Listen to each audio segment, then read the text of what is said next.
Donc, on va commencer. Bonsoir à tous et donc bienvenue à cette séance de la Société des études arméniennes, la séance mensuelle du séminaire. Et donc aujourd'hui, nous sommes ravis d'accueillir Sevan Ananian, qui est agrégé d'histoire-géographie, enseignant dans le 94 Oui. en lycée, ainsi qu'au collège arménien arabian d'Alfortville. Alors, quelques mots sur Sevan. Donc, ça fait 25 ans, plus de 25 ans que Sevan travaille sur les Arméniens d'Alfortville et le lien, c'est spécial, que la ville entretient avec les Arméniens et vice-versa, hein, les Arméniens, les immigrés arméniens et leurs descendants. Et donc, tu avais publié il y a environ 25 ans déjà ton mémoire de maîtrise, qui était devenu donc un ouvrage. Tu as continué à travailler sur le sujet. Et là, tu vas nous présenter tes travaux en cours et que tu as notamment mis en valeur dans une exposition qui a été montée et déjà exposée, enfin, vue à Alfortville il y a quelques mois, et qui va continuer à l'espace 148 d'Alfortville prochainement, et dans le cadre de laquelle tu feras également, enfin vous ferez également avec la MCA tout un programme culturel et académique autour. Voilà. Alors, ben, nous te laissons la parole pour nous parler des Arméniens d'Alfortville et notamment de la période de l'entre-deux-guerres. Voilà.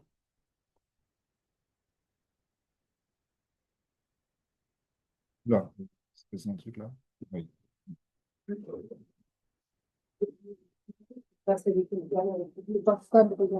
Oui, avec les flèches. D'accord, merci.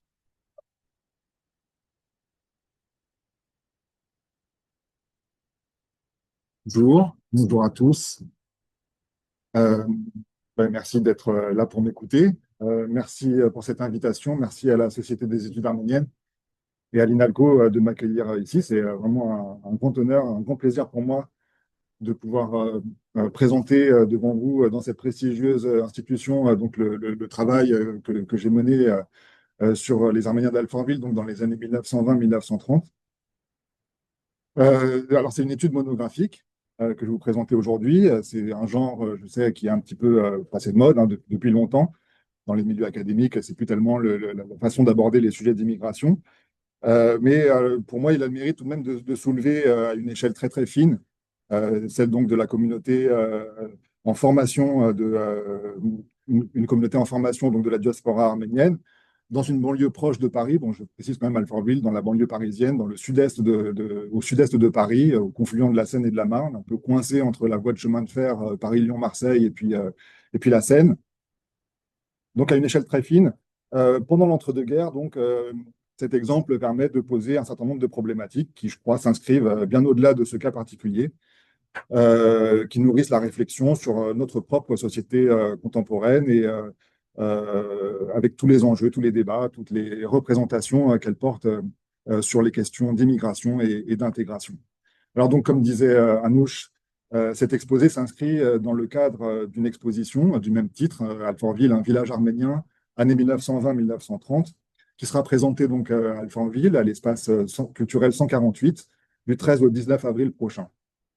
Cette exposition est en partie le fruit du travail mené en partenariat par la MCA d'Alfortville et par l'association ARAM, en plus des recherches personnelles donc, que j'avais menées effectivement depuis mon mémoire de maîtrise en 1998. Et avant de commencer donc cet exposé, je voudrais dire un mot sur les activités d'ARAM et sur le partenariat avec la MCA.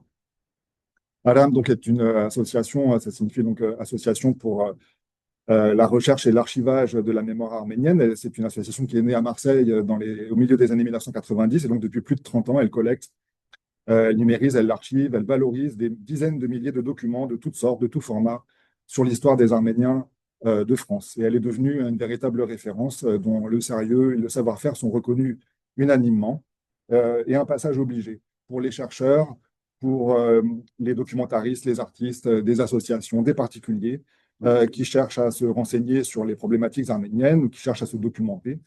Et donc, à cette occasion, je voudrais inviter toutes les personnes qui m'écoutent à travers cet exposé. Euh, je voudrais les inviter donc à prendre conscience des enjeux de préservation du patrimoine mémoriel et historique que constituent pour toute la communauté arménienne les documents qu'elle possède. Documents de tout type, administratifs, correspondances, photographies, mémoires, archives associatives, etc., etc. Et cetera. Et donc à se tourner vers Adam pour lui confier la tâche de les conserver, soit sous la forme de dons d'archives, soit pour être numérisés.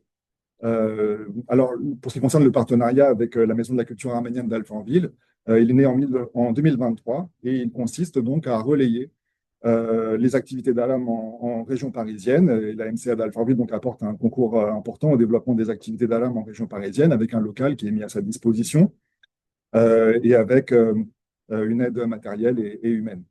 Alors, la présentation que je vous fais aujourd'hui concerne spécifiquement Alfortville et elle doit beaucoup à ce travail qui a été mené depuis 2023, mais il n'a évidemment pas vocation à se limiter à cette localité d'Alfortville, si importante soit-elle. Il en existe et il en existait de nombreuses autres à Paris et en banlieue parisienne et partout ailleurs en France d'ailleurs. Et nous souhaitons vivement que cet appel soit entendu partout et que nous puissions recueillir une documentation la plus large possible pour chacune d'entre elles.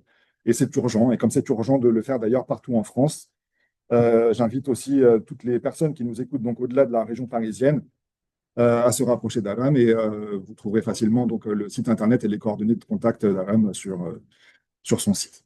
Et par ailleurs, s'il y a des personnes qui se sentent aussi la compétence et l'envie de venir travailler avec nous bénévolement, bien sûr, nous serions ravis de les accueillir. Nous ne sommes pas trop nombreux, la tâche est grande. Alors, je profite de l'occasion pour remercier toutes les personnes qui nous ont fait confiance d'ailleurs pour nous confier la conservation de leurs documents personnels et documents dont vous verrez une bonne partie dans l'exposé que je vais vous présenter maintenant. Euh, donc, ce travail doit beaucoup à tous mes amis d'Aran et à Paris, à Marseille et de la MC d'Alfortville. Je ne peux pas tous les citer malheureusement, qu'elles me pardonnent. Même, je vais préciser qu'il y a pas mal aussi d'informations que je vais vous citer, qui proviennent de la presse arménienne de l'époque. Et tout de même, je voudrais remercier Nora qui est là, Nora Tajdian, qui est la directrice de la Maison de la culture arménienne, et son mari Rafi aussi, pour l'aide qu'ils m'ont fournie dans l'exploration de la presse arménienne. J'aurais bien été incapable d'accomplir tout seul. Bon, j'en viens donc au sujet qui nous occupe aujourd'hui. Il s'agit donc de présenter l'installation des Arméniens à Alfortville et étudier les modalités de la formation de cette communauté arménienne dans les années de l'entre-deux-guerres. Bon, j'ai fait le choix de m'appuyer pour cet exposé sur vraiment un large corpus de sources écrites, orales, françaises, arméniennes, administratives, associatives, médiatiques, etc., pour partager avec vous un grand nombre de documents et de citations. Bon, de telle sorte que vous puissiez approcher au plus près de l'esprit d'une époque qui est désormais quand même bien lointaine, une époque centenaire.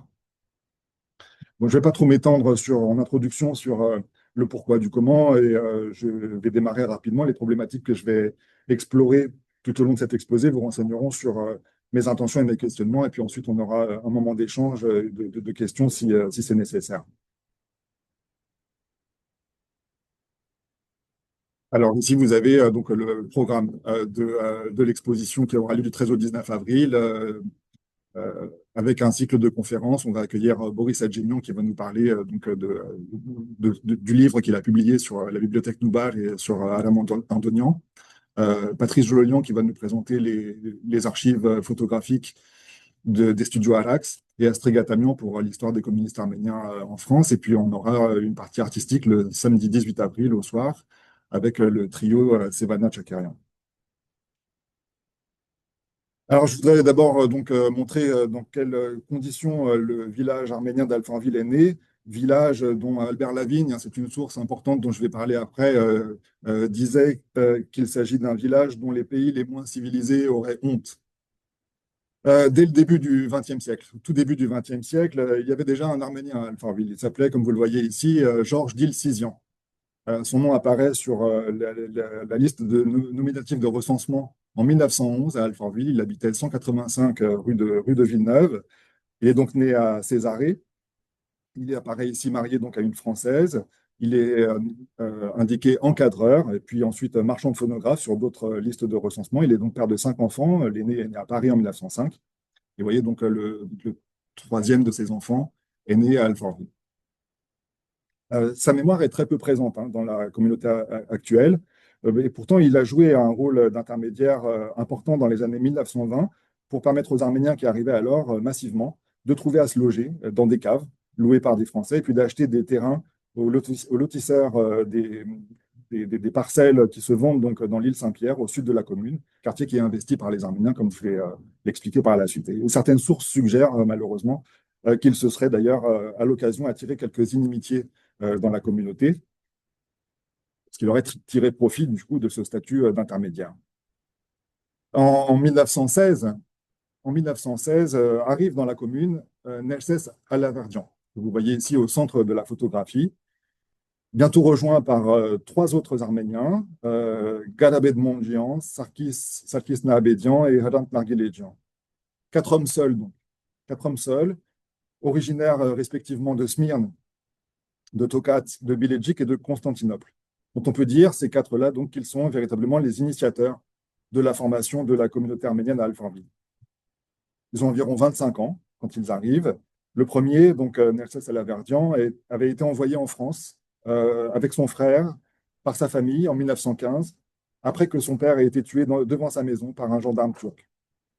Les circonstances de l'arrivée des trois autres sont moins claires. On sait que Nerses Alaverdian est employé à l'usine du bimétal lorsqu'il arrive à Alfortville, une des principales usines d'Alfortville, où il travaille comme manœuvre d'abord. Mais on peut supposer donc que pour les trois autres, donc les causes de leur arrivée à Alfortville sont similaires. Certaines sources indiquent qu'ils sont arrivés munis de contrats de travail pour les papeteries de France, qui est donc la deuxième grande usine qui emploie des Arméniens à Alfortville, la deuxième grande usine alfortvillaise, qui est tout au sud de la commune. Donc ce sont ces précurseurs, ces quatre-là, qui sont à l'origine de la formation d'une communauté arménienne. Alors qu'on compte une dizaine d'autres Arméniens isolés, eux aussi, des hommes seuls, à Alfortville, au recensement de 1921. L'immigration massive vers la France démarre véritablement à partir de la fin de 1922. En particulier donc après l'incendie de Smyrne en septembre. C'est alors que ces quatre-là, au courant donc de l'incendie de Smyrne, donc Nerses Alaverdian lui-même est originaire de Smyrne, avertissent l'église arménienne Saint-Jean-Baptiste de Paris que les patrons des usines du bimétal et des papeteries de France cherchent de la main-d'œuvre. Et naturellement, après avoir transité par Marseille, une partie des réfugiés arméniens qui se dirigent alors vers Paris à la recherche d'un travail sont orientés vers Alfortville, après s'être renseignés donc à l'église arménienne de Paris sur les opportunités d'emploi en région parisienne. Et c'est le cas de 6 Arméniens et de leur famille, originaires cette fois du village de Tchengiler, à une centaine de kilomètres au sud de Constantinople, près de Brousse. Donc là, l'immigration devient massive et puis elle change de nature puisque désormais ce sont des familles qui arrivent. Et la communauté se forme véritablement à partir de ce moment-là. Alors ces 6 personnes sont débarquées à Marseille le 17 octobre 1923. Ici, vous voyez le passeport de l'une d'entre elles, Siloun Paboudjian, passeport ottoman de Siloun Paboudjian et de sa famille, qui est, dont les descendants ont confié la conservation, la numérisation à l'association Aram. Et vous le voyez ici numérisé. Donc on voit dessus qu'ils sont débarqués à Marseille le 17 octobre 1923, avec cette mention que vous voyez. Alors je pense que je peux faire apparaître la flèche. Voilà, il ne peut pas retourner. Donc ils sont admis le lendemain au camp Odo. Ils sont admis le lendemain au camp Odo. Le camp Odo, c'est c'est le principal camp par lequel transite une grande partie des réfugiés arméniens qui arrivent massivement donc à partir de la fin de 1923 en France. La fin de 1922, pardon, c'est un camp de réfugiés, donc il y en a 2 autres qui accueillent un peu moins, un nombre un petit peu moins important, le camp Victor Hugo et le camp Mirabeau, et puis d'autres qui ne transitent pas par les camps, évidemment. Les conditions de vie dans le camp de réfugiés, par lequel, donc, pour ce qui concerne le camp Odo, c'est plus de 5000 personnes, 5200 ou 5400 personnes, me semble-t-il, qui ont transité entre 1922 et 1927 dans le camp Odo. L'association Aram a conservé les registres du camp Odo, et ici, vous voyez donc l'une des pages de ce registre sur lequel alors vous pouvez apercevoir ici les lignes qui correspondent justement à Siloun Paboudjian et à sa famille, originaire donc de Tchengiler. Il est arrivé donc à l'âge de 38 ans, marié. Alors la date d'entrée, je ne sais pas si je peux la faire apparaître. Voilà, 18 octobre 1923. Et Donc, il quitte le camp, lui, le 11 novembre 1923. Il y reste donc quelques semaines. Et vous voyez que sa famille, elle y reste, hein. Il est parti sans laisser d'adresse, mais sa famille, elle ne quitte le camp, elle, que le 2 février. Donc, c'est souvent le cas. On le voit sur beaucoup d'autres pages de ce registre. C'est le manque de travail à Marseille qui conduit donc souvent les hommes, les chefs de famille ou les grands frères, etc., à laisser sur place leur famille et puis à partir en éclaireur à Paris pour chercher du travail. Il y a sans doute aussi l'attrait de prestige de Paris, hein, qui pousse les hommes à partir en éclaireur. Et donc, il part ici donc, le 11 novembre 1923 avec donc ses autres camarades. Et ici, vous voyez en particulier, si je peux faire passer la suite, voilà, l'un de ses camarades, vous voyez tout en bas de la page, ici, Nédélian Léon, lui aussi originaire de Tchenguilej, donc il est indiqué comme journalier, lui il part à la même date, donc hein, le 11 novembre 1923, lui aussi parti sans laisser d'adresse, et sa famille le rejoint le 12 janvier à Alfortville. Donc je crois que j'ai agrandi, voilà, on voit un petit peu mieux ici. Il y a d'ailleurs un article de Harach qui mentionne la naissance de cette communauté arménienne naissante. L'article date du 3 septembre 1925, donc c'est très tôt après l'arrivée des premiers Arméniens. Cet article est intitulé Un autre village arménien, Alfortville, hein. C'est le titre de l'article qui a aussi inspiré le titre de notre exposition. Et donc il confirme cette chronologie puisqu'il dit que le 12 novembre 1923, il y avait 5 familles arméniennes, mais par la suite ce nombre a augmenté. Et aujourd'hui, donc l'article date de 1925, il y en a 230. Chaque famille compte 3 à 4 personnes, ce qui représente un total de 800 Arméniens. C'est ainsi donc par effet boule de neige que 3 à 4 000 Arméniens vont finir par se regrouper à Alfortville dans les années 1920-1930. Alors le chiffre de 3 à 4 000 est approximatif. Pour ce qui me concerne, en me référant aux listes de nominatifs de recensement, j'en ai compté en 1936 2700.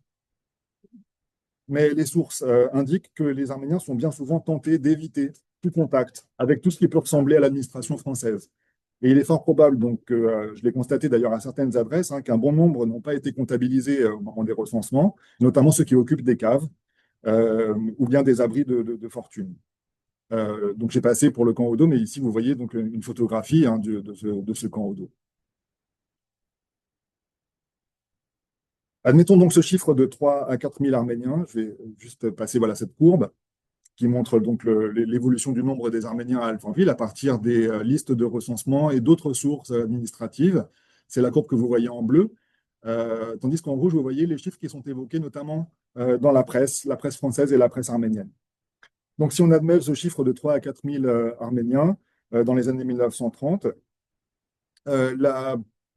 on voit donc la progression et le démarrage véritablement à la naissance dans les années 1900, enfin à partir de 1923, la naissance véritablement de la communauté arménienne à Alfortville. La plus grande partie d'entre eux est originaire des mêmes villages de l'Empire ottoman, ce que l'on voit donc sur cette carte, qui a été aussi construite à partir de la liste nominative de recensement de 1931. Donc on peut recenser toutes les personnes qui sont installées à Alfortville à ce moment-là et faire des statistiques sur leur lieu de naissance, hein. Donc on voit qu'ils sont principalement originaires des mêmes villages ici au sud de la mer de Marmara, et en particulier du coup autour de Brousse, en particulier le village de Tchenguilej, hein. Donc on peut citer les villages de Tchenguilej, de Mitchakur, de Mesnofkur, plus loin aussi, à Dizmit, Afyonkarahisar, Césarée, Sébaste, Mersin, etc. On observe ce même phénomène, hein, de regroupement et de reconstitution partielle de la ville, du village ou de la région d'origine dans bien d'autres colonies arméniennes de France. Stanos, par exemple, à Issy-les-Moulineaux, Malatia à Valence, Guévé à Bagneux, etc., etc. Travail, donc, recherche du travail, regroupement communautaire, en particulier donc villageois, ils s'appellent les gens du même pays. Ça semble donc être les deux principaux déterminants de la naissance de cette communauté arménienne. Encore fallait-il, pour qu'elle soit pérenne, que les conditions d'installation soient favorables. Or, justement, ce sont les possibilités offertes par la commune d'Alfortville d'accéder à la propriété foncière et puis immobilière qui permettent de stabiliser durablement cette communauté et de former ce que les sources de l'époque appellent donc un village ou une colonie. Alfortville est une commune jeune. Elle est née en 1885, donc c'est vraiment dans le contexte de la Troisième République naissante. Elle porte beaucoup d'ailleurs les signes de cet héritage républicain, socialiste. Donc, dans cette commune jeune, toute la partie sud est enclavée entre la Seine et la voie de chemin de fer Paris-Lyon-Marseille. Et toute cette partie sud est encore rurale et marécageuse. Pardon. Le vocabulaire qui désigne ce quartier qu'on appelle l'île Saint-Pierre à cette époque est éloquent. On trouve les termes de vaste cloaque, Far West, marais, coin perdu, etc. Donc, le quartier n'est pas du tout une île, hein, contrairement à ce que son nom indique. Euh, Ici, voilà, vous voyez des photographies, des photographies aériennes que j'ai assemblées, hein, qui montrent l'état de l'île Saint-Pierre en 1925, et vous apercevez ici donc ce ruisseau des Marais, c'est comme ça qu'il s'appelle, il se jette dans la Seine donc ici. Euh, donc c'est pas une île, mais contrairement à l'île Saint-Germain d'ailleurs, hein, dans laquelle s'entassent également de nombreux réfugiés arméniens à Issy-les-Moulineaux, avec des Italiens, des Portugais aussi, et d'autres immigrés, dans des conditions d'ailleurs aussi désastreuses qu'à Alfortville, on va le voir. Ce nom donc provient de l'île Saint-Pierre, de ce ruisseau qui se jette dans la Seine. Et on voit sur cette image qu'il a déjà commencé à être loti, hein. Donc ce sont des espaces marécageux qui servaient de zones de pâturage ou de zones de culture, voire même de zones laissées en friche, hein, mais dont les propriétaires ont déjà commencé à lotir des parcelles depuis le début du XXe siècle. Mais quand les Arméniens arrivent dans les années 1920, il n'est encore peuplé que de quelques centaines d'habitants. Alors, les conditions d'installation des premiers Arméniens sont véritablement anarchiques, hein, dans cette partie sud de la ville.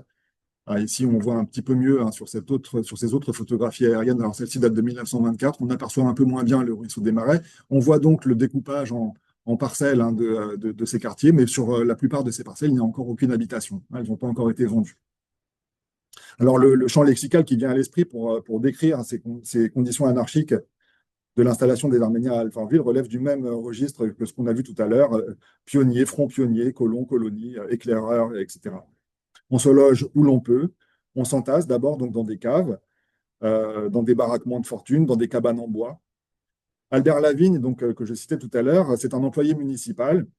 Dans les années 1920-1930, il présente un mémoire sur la ville d'Alfortville à l'Institut d'urbanisme de Paris, de l'Université de Paris en 1933.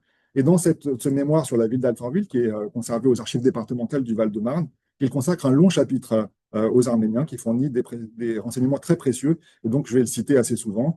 Voilà comment il décrit ces conditions d'installation anarchique. Le problème, dit-il, du logement était angoissant. Les propriétaires français refusaient de loger ces malheureux à cause de leur aspect, et ils trouvent refuge dans les caves et les sous-sols. Nous pourrions citer sur le quai Blanqui un restaurateur dont la cave servit à tous les Arméniens arrivant à Alfortville jusqu'en 1924. La situation est intenable. En 1923-24, 60 familles sont logées dans ces conditions. En janvier 1924, d'ailleurs, une crue de la Seine inonde l'île Saint-Pierre.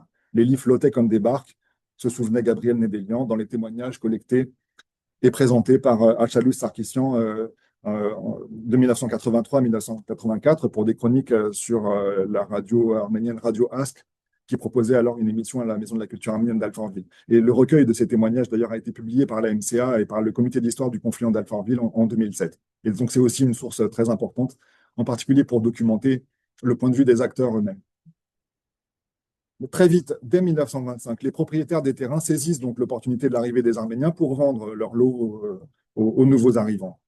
Et donc, les Arméniens s'inscrivent alors dans ce vaste mouvement de lotissement qui se déroule à cette époque, bon, pas qu'à Alfortville, dans toute la banlieue parisienne, et qui participe de l'extension de la banlieue parisienne, avec l'objectif de permettre aux classes ouvrières d'accéder à la propriété, par là même d'ailleurs d'affaiblir, hein, le potentiel révolutionnaire de la classe ouvrière, de détruire la zone autour de Paris et d'accélérer le développement industriel de l'agglomération. Ici, vous voyez donc une carte qui montre donc pour les parties en orange, les parties pleines, les zones d'habitation très denses, et les parties hachurées en orange, les zones d'habitation moyenne ou de faible densité et les lotissements. Et vous voyez donc la partie sud d'Alfortville correspond tout à fait à cette zone, mais c'est quelque chose qui est généralisé tout autour de l'agglomération parisienne. Donc c'est un phénomène de grande ampleur, véritablement, qui aboutit à la formation de la ceinture rouge, hein, dans l'entre-deux-guerres, dirigée en grande partie donc, par des municipalités communistes. Et comme des milliers d'autres autour de Paris, les Arméniens deviennent ce que la presse de l'époque appelle les mal lotis. Albert Lavigne, d'ailleurs, poursuit. Il dit « Quoique misérablement vêtus et semblant dénués de tout, nous savons que la plupart d'entre eux, peut-être exagère-t-il, la plupart, je ne suis pas sûr, mais portaient cousus dans leur ceinture des pièces d'or. » Certains en avaient pour une somme relativement considérable, surtout si l'on tient compte de la valeur de l'or à ce moment. Et ici se passe donc l'origine du développement extraordinaire de l'île Saint-Pierre. Une société dont M. Boyer était le gérant possédait tous les terrains de l'île Saint-Pierre. Cette société s'entremit avec un homme d'affaires d'origine arménienne, M. Dilsizian, dont on parlait tout à l'heure, bon, qui n'était pas tout à fait un homme d'affaires, mais voilà. Ces terrains furent proposés aux Arméniens au prix d'1,50 franc le mètre carré pour ceux compris entre la ligne de chemin de fer et les rues de Dijon et de Lyon, c'est-à-dire vraiment la partie la plus marginale de ce quartier de l'île Saint-Pierre. C'était de véritables marais sans viabilité aucune, ne pouvant donner naissance qu'à un village dont les pays les moins civilisés auraient honte. Voilà l'expression. Les autres terrains mieux situés, mais toujours sans viabilité, compris entre la Seine et l'actuelle rue Étienne Dolay, étaient vendus à raison de 15 francs le mètre carré. Pour disposer de ces terrains, il suffisait de verser une somme initiale de 100 francs, le reste payable à tempérament. Mais, ajoute-t-il, le plus honteux de l'affaire était que ces gens, qui ne connaissaient rien à nos lois, n'étaient pas propriétaires. Ils se font avoir. Aucun d'entre eux n'eut d'acte de propriété. Ils n'avaient le droit que de construire des baraques sans fondation. On peut imaginer ce que put être dans ces conditions le niveau de vie dans ce cloaque. Pas d'eau, pas de lumière, ni gaz, ni électricité, rien. Un ruisseau dit des marais, servant d'égout. Coulant en plein air, il fut le réceptacle de toutes les immondices, de tous les détritus des habitants. Malgré tout, ce fut pour les émigrants un réel soulagement de pouvoir être chez eux, même dans d'aussi mauvaises conditions. C'est que, comme nous l'avons dit, ils ne connaissaient jusqu'à ce jour que les sous-sols des maisons où ils vivaient entassés comme des chenilles. Ajoutons que cette installation, cet accès à la propriété foncière, c'est aussi l'aboutissement de longues années d'exil depuis 1915. Donc, c'est un exil qui a pu durer, un parcours migratoire, disons, qui a pu durer une dizaine d'années avant cette installation véritablement. Alors, les conditions de vie dans l'île Saint-Pierre restent particulièrement précaires, jusque dans les années 1930 et même au-delà. Ici, vous voyez donc, c'est un exemple, c'est d'ailleurs la seule photographie qu'on puisse avoir, sans doute, mais de ces baraquements de fortune qui ont été habités pour certains d'ailleurs jusque bien tard, dans les années 1960, 1970. La presse, les témoignages font état de l'impuissance, voire de l'incurie même, des autorités locales dans les années 1920. La municipalité, en tout cas, est clairement en difficulté face à l'arrivée massive et anarchique des Arméniens en termes d'urbanisme et de santé publique. Et elle s'en plaint d'ailleurs aux intéressés eux-mêmes.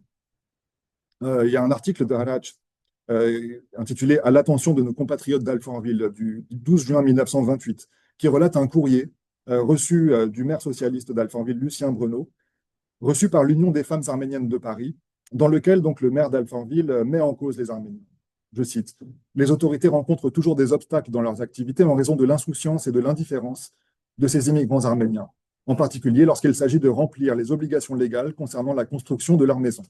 Aucune menace ne peut les forcer à se soumettre aux mêmes lois auxquelles sont soumis les Français de souche. L'amende est sans effet, il faudra aller plus loin. Cependant, avant de recourir à des mesures plus sévères, considérant que votre influence, donc il s'adresse ici à l'Union des femmes arméniennes, auprès du service d'aide aux réfugiés, dont les résultats bénéfiques ont déjà été ressentis une fois, serait utile pour y réfléchir. Je dois vous inviter à venir par vous-même, voir afin de décider de la marche à suivre dans cette affaire. De même, d'ailleurs, dans un reportage qui est intitulé « La jeune commune d'Alfortville est une des plus pauvres », qui est publié par le journal Le Matin, qui est un journal à grand tirage, le 21 juillet 1927. Lucien Breneau, qui est interviewé, déclare « Nous avons sur notre territoire les représentants de 22 nations, mais nous avons surtout des Arméniens qui sont maintenant chez eux, bien chez eux, sur des terres qu'ils ont achetées, dans des maisons qu'ils ont construites, doux, travailleurs, sobres. L'Arménien vit en bonne intelligence avec la population, respectueux de nos lois, il n'édifierait pas la moindre bicoque sans venir d'abord à la mairie solliciter l'autorisation nécessaire. On la lui accorde, à condition que l'habitation qu'il se propose de construire soit assez surélevée pour échapper au risque d'une inondation ordinaire. Tu as bien compris? Oui, monsieur le maire. Et après une dernière et profonde révérence, il s'en va. Il s'en va construire sa maison à ras du sol, à même la terre. Les dossiers d'urbanisme qui sont conservés aux archives municipales contiennent beaucoup de documents qui confirment donc ces manquements aux règles d'urbanisme, mais les responsabilités de la municipalité elle-même apparaissent dans beaucoup d'autres sources. Albert Lavigne dit « Il y eut là une carence inexplicable de la municipalité en fonction ».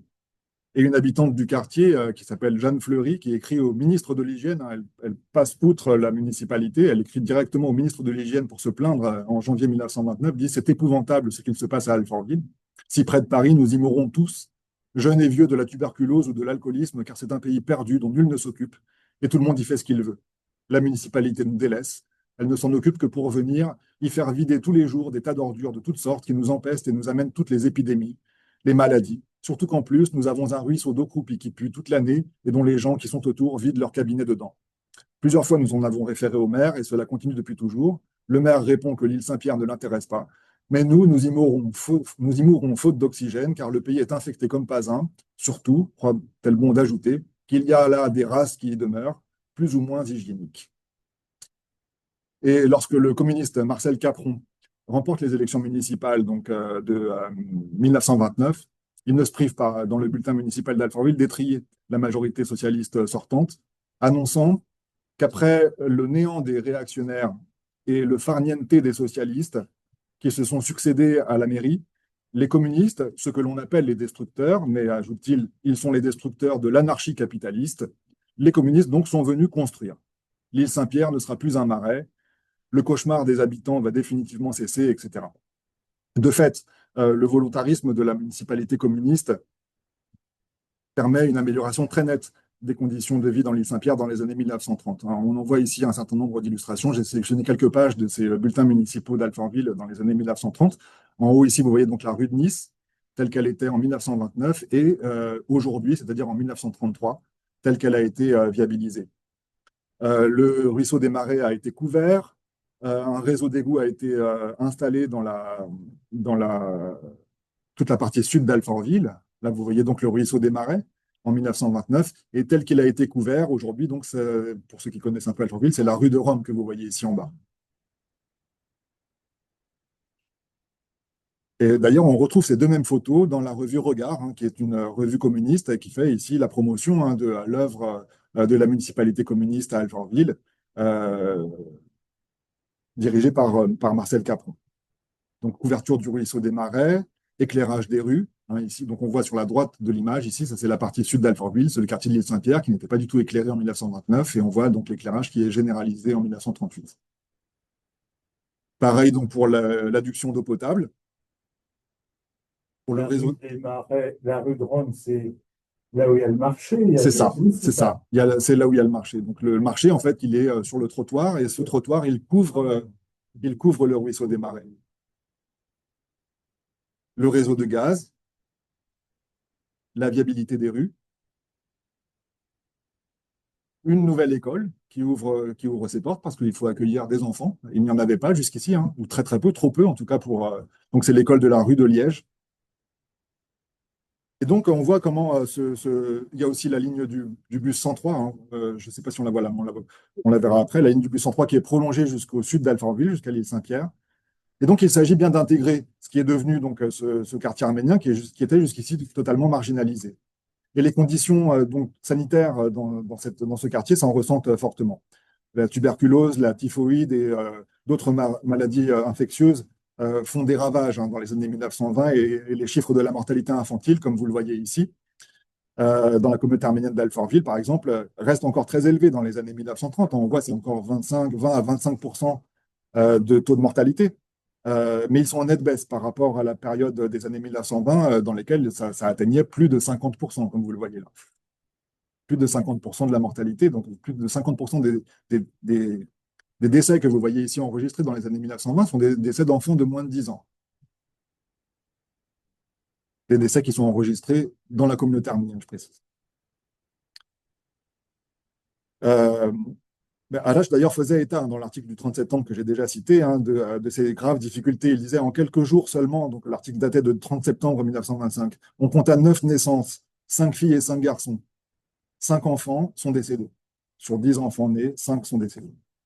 Concernant les Arméniens si démunis, comment ont-ils pu acheter donc, ces parcelles? On a dit, bon, pour certains, ils possédaient sans doute des pièces d'or. Mais par la suite, comment y construire des maisons? D'abord, précisons que cet accès à la propriété ne concerne pas tout le monde. Cet accès à la propriété ne concerne pas tout le monde. Selon une étude sur laquelle on va revenir un peu plus tard, qui est dirigée par un autre agent municipal qui s'appelle René Martial, le docteur René Martial. Il est alors directeur du bureau d'hygiène municipale à Alfortville, qui est paru dans la revue La technique sanitaire et municipale en juin 1933. À ce moment-là, donc, dit-il, sur 600 familles que comptait alors la communauté arménienne, il y en a une centaine qui est propriétaire. Par ailleurs, l'achat d'une parcelle ne signifie pas qu'on ait les moyens d'y construire immédiatement une maison. Plutôt, on y construit des cabanes, hein, dans un premier temps, des cabanes, des taudis, comme on l'a dit, et il subsiste donc de ces masures pendant encore bien longtemps. Et donc, pour certaines familles, un capital de départ a pu permettre d'acheter des parcelles qui sont vendues donc à un prix modique. Euh, pour ce qui concerne cette histoire de pièces d'or, d'ailleurs, peut-être on peut préciser qu'en particulier le village de Tsingili, c'était un village qui était prospère avant la Première Guerre mondiale. Il était prospère, il était connu pour, en particulier, il comportait 5000 Arméniens. Il était renommé en particulier pour ses usines de production de soie, qui employaient plusieurs centaines d'ouvriers qui exportaient leur production via une coopérative vers Marseille, vers Lyon, vers Milan. Donc c'était vers Londres même. C'était un village qui était relativement prospère. Donc c'est peut-être pas non plus totalement étonnant qu'il y ait un capital de départ qui ait pu bénéficier à un certain nombre d'Arméniens qui sont installés à Alfortville à ce moment-là pour acheter des parcelles et pour démarrer des constructions. Mais, ajoute Albert Lavigne, il n'est pas concevable que le gain des Arméniens, qui variait de 25 à 35 francs par jour en moyenne, leur permit d'économiser, surtout qu'ils avaient à assurer la subsistance d'une famille nombreuse. Et donc, les constructions arméniennes démarrent à partir de 1925. Et les dossiers de permis de construire, qui sont conservés aux archives municipales, regorgent donc de ces dossiers comportant des noms arméniens à partir de cette date. Donc, il y a deux autres raisons, à mon avis, qui peuvent être avancées pour expliquer ce pouvoir bâtisseur de la communauté arménienne. Ici, vous voyez donc le nom de Léon Tchormissian. Hein. Léon Tchormissian, vous voyez en haut. Il est au 145 rue Étienne Dolay et il est noté par Albert Lavigne comme étant le premier à avoir pu construire un premier immeuble à Alfortville. Alors, première raison pour expliquer ce pouvoir bâtisseur, c'est les prêts intra-communautaires. C'est-à-dire qu'à l'intérieur de la communauté, les Arméniens se prêtent mutuellement. Et ce n'est pas un hasard donc, que Léon Tchormissian soit le premier du coup à avoir pu construire, parce que c'est un notable, c'est un intellectuel. Il a hérité de son statut d'intellectuel d'avant-guerre, une certaine notoriété qui lui permet donc de drainer des prêts. Deuxième raison, le travail des femmes en particulier. Albert Lavigne le note très nettement, et le travail des femmes en particulier dans les activités de confection. Donc vraiment, c'est très important ça. Il dit bien que le travail de manœuvre, on va voir qu'ils sont principalement employés comme manœuvre dans les villes, ne permet pas d'accumuler un capital suffisamment important pour pouvoir construire, et que le travail des femmes donc, a pu bénéficier aux Arméniens. De 1926 à 1927, dit Albert Lavigne, il y avait donc à Alfortville plus de 500 Arméniennes qui faisaient des cache-colles en soie artificielle, des blouses ou des robes en crêpe de Chine. Ces travaux, et surtout celui de la soie artificielle, étaient bien payés. Les femmes arrivaient à gagner près de 100 francs par jour. La plupart du temps, le petit capital nécessaire à la construction et à l'achat du terrain provient de ce travail des femmes.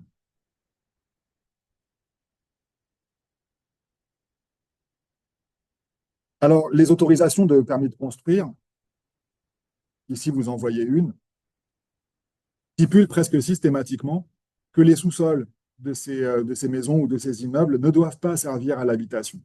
Et les contrôles effectués montrent d'ailleurs que c'est néanmoins souvent le cas. À Chalus-Sarkissian, on relate par exemple en 1927 la famille d'Her Vartagnan qui change de sous-sol. Hein. Elle est dans un sous-sol et elle change de sous-sol. Elle passe du 4 quai de la Révolution à la rue Étienne Dolay, chez les Zora-Papelian et les Nodarian, mais c'est un meilleur sous-sol parce que là, il y a un rez-de-jardin.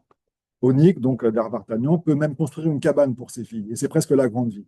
Onig et Louciné vont même accueillir dans leur minuscule logis Macloué et Nercès, grands-parents maternels de Louciné venus de Bolis. En 1929, il compte quelques économies et décide de se lancer dans l'achat d'un terrain. À l'emplacement des coopérateurs, rue Étienne Dolay, s'étendaient des champs de betteraves jusqu'à Carnot et de maïs, rue Nouvelle. Il n'y avait encore aucune habitation. Les terrains sont vendus par Place Carnot par lot à des prix très modiques. Beaucoup d'Arméniens achètent puis décident de construire. Et il faut saluer au passage leur sens de l'entraide, de l'organisation, car c'est un travail collectif. On construit soi-même sa maison ou son immeuble. En effet, tous les propriétaires unissent leurs efforts et construisent ensemble les maisons une à une avec l'aide d'un ami maçon, Bardik.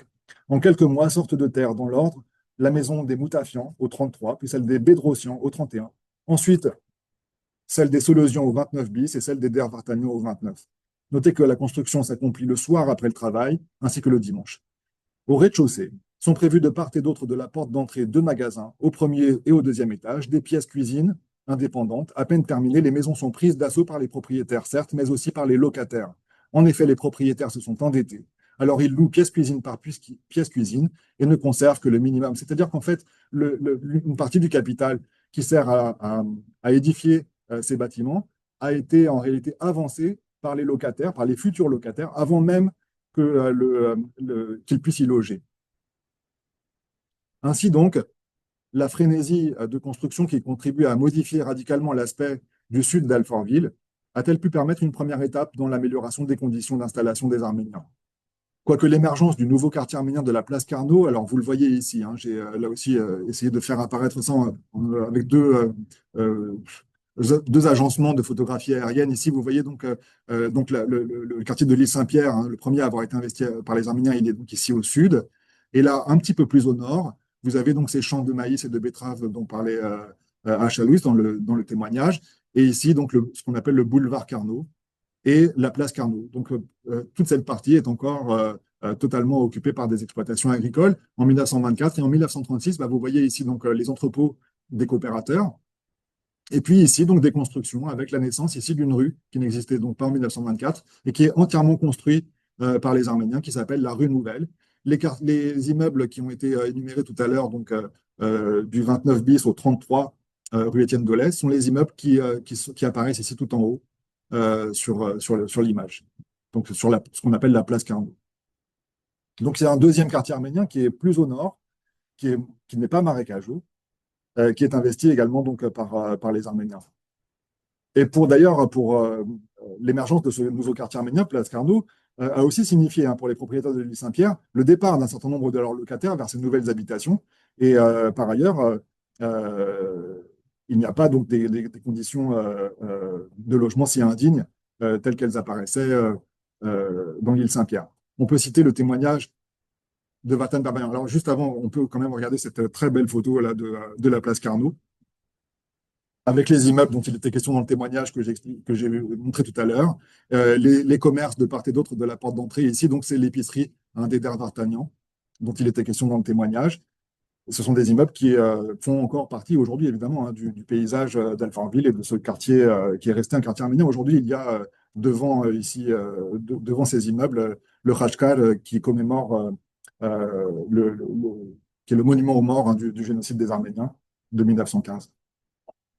Alors, donc, dans le quartier de l'île Saint-Pierre, les conditions ne s'améliorent pas immédiatement pour tout le monde. Vatan Berberian, dans ce livre autobiographique qui s'appelle Le figuier de mon père, qui est publié donc, en 2005, lui, il habite rue des Brochets. La rue des Brochets, donc, c'est vraiment une des rues majeures dans lesquelles les Arméniens ont beaucoup acheté et beaucoup construit. Et d'ailleurs, on va le voir, c'est là aussi qu'est construite l'église arménienne en 1930. C'est là qu'il habite dans une cave. Alors, je cite 13 rue des Brochets, 2 pièces. 2 pièces, le mot est osé, qui constituait une cave de l'immeuble et notre logement. Côté cour, une salle obscure de 3 mètres sur 2,5 à peine, avec un sol en terre battue et un vasistas donnant sur la rue. Elle servait d'entrepôt de bois, de charbon, de provisions. Et côté jardin, en contrebas, une seconde pièce de surface identique, donc 3 mètres sur 2,5, plus claire, car dotée d'une fenêtre, et toujours le même sol en terre battue. Peu de meubles, bien sûr, un lit métallique qui occupait le tiers de la superficie, des cajots plus ou moins bien assemblés, qui servaient de siège et de coffre à provisions, et un réchaud à alcool. En fin de semaine, la venue de ma sœur Béatrice, pensionnaire au Rincy, cette institution arménienne du Rincy, compliquait un peu les choses. 4 personnes dans un lit et 5 dans moins de 9 mètres carrés. Au moins, nous ne risquions pas d'avoir froid. Alors, dans ce quartier de l'île Saint-Pierre, baptisé Hayastan, et dans celui de la place Carnot, avec cette rue Nouvelle, donc quasiment entièrement construite par les Arméniens, alors, en 1936, rue Nouvelle, sur 335 habitants, 311 portent un nom arménien. Ces 2 quartiers sont donc très fortement marqués par la présence arménienne. Il n'est pas exagéré de parler véritablement d'un ghetto arménien, ghetto symbolique bien sûr, mais qui traduit la dimension vraiment quand même marginale et ségrégée de la communauté arménienne, à l'opposé, comme le notait Martino Vanessian dans ce livre qui date de 1992, Le lien communautaire, à l'opposé des termes qui permettent de désigner aujourd'hui les communautés arméniennes en région parisienne et en France, de pôle, de centre, de métropole, voire de capitale, des termes connotés positivement, qui impliquent donc des formes d'attractivité, de rayonnement, qui n'étaient pas du tout perçues comme telles à cette époque. L'idée que les Arméniens aient l'empreinte qu'ils ont laissée sur le territoire de la ville peut être assumée, revendiquée comme partie intégrante véritablement du patrimoine de la ville, c'est vraiment une idée récente et qui correspond en tout cas pas du tout à la situation des Arméniens dans les années 1920-1930. Alors la carte que vous voyez ici, le fond de carte, donc c'est une carte donc IGN au 25 millième de 1936. Et donc les ronds, ils sont tirés des listes de recensement. Donc voilà, j'ai dit tout à l'heure qu'il fallait peut-être prendre avec précaution les chiffres qui apparaissent.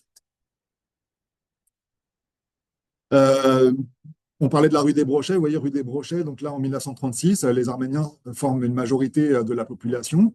Il y a un peu moins d'un quart qui sont des Français, mais il y a aussi des Arabes. Je précise que ces Arabes habitent tous au même endroit et ils sont tous des hommes isolés. Ils habitent tous dans un hôtel qui est au tout début de la rue, de la rue des Brochets. On trouve également des Grecs, quelques Yougoslaves, Portugais, Belges. Donc on voit bien la forte proportion des Arméniens, mais vous voyez bien qu'ils ne sont pas seuls tout de même, hein. Même si là on peut estimer, à partir des listes de recensement, que le nombre des Arméniens est sous-estimé. En revanche, vous voyez dans ces immeubles de la place Carnot et de la rue Nouvelle, quasiment tout le monde est arménien. Les étrangers. Non, c'est les listes de recensement, parmi lesquelles je peux deviner qui est arménien par le nom, par les noms de famille, ou les prénoms, mais le plus souvent par les noms de famille. Voilà. Et donc, je peux recenser par nationalité, et puis avec les noms de rues, on peut composer pour chaque rue, donc il y a un rond. Et la taille des ronds correspond au nombre d'habitants. Bon. Voilà, on peut faire ça aussi sous forme de graphique, on peut s'amuser à faire des statistiques. Alors, vous voyez donc dans les rues de l'île Saint-Pierre, le nombre d'Arméniens par rapport à la population totale en 1926, et vous voyez comment la proportion augmente en 1931 et en 1936, et pareil dans le quartier de la place Carnot. Bon, encore une fois, je pense que la part des Arméniens ici, elle est sous-estimée, hein. Je pense que tous les Arméniens ne sont pas comptabilisés sur les listes de recensement. J'en viens à, à évoquer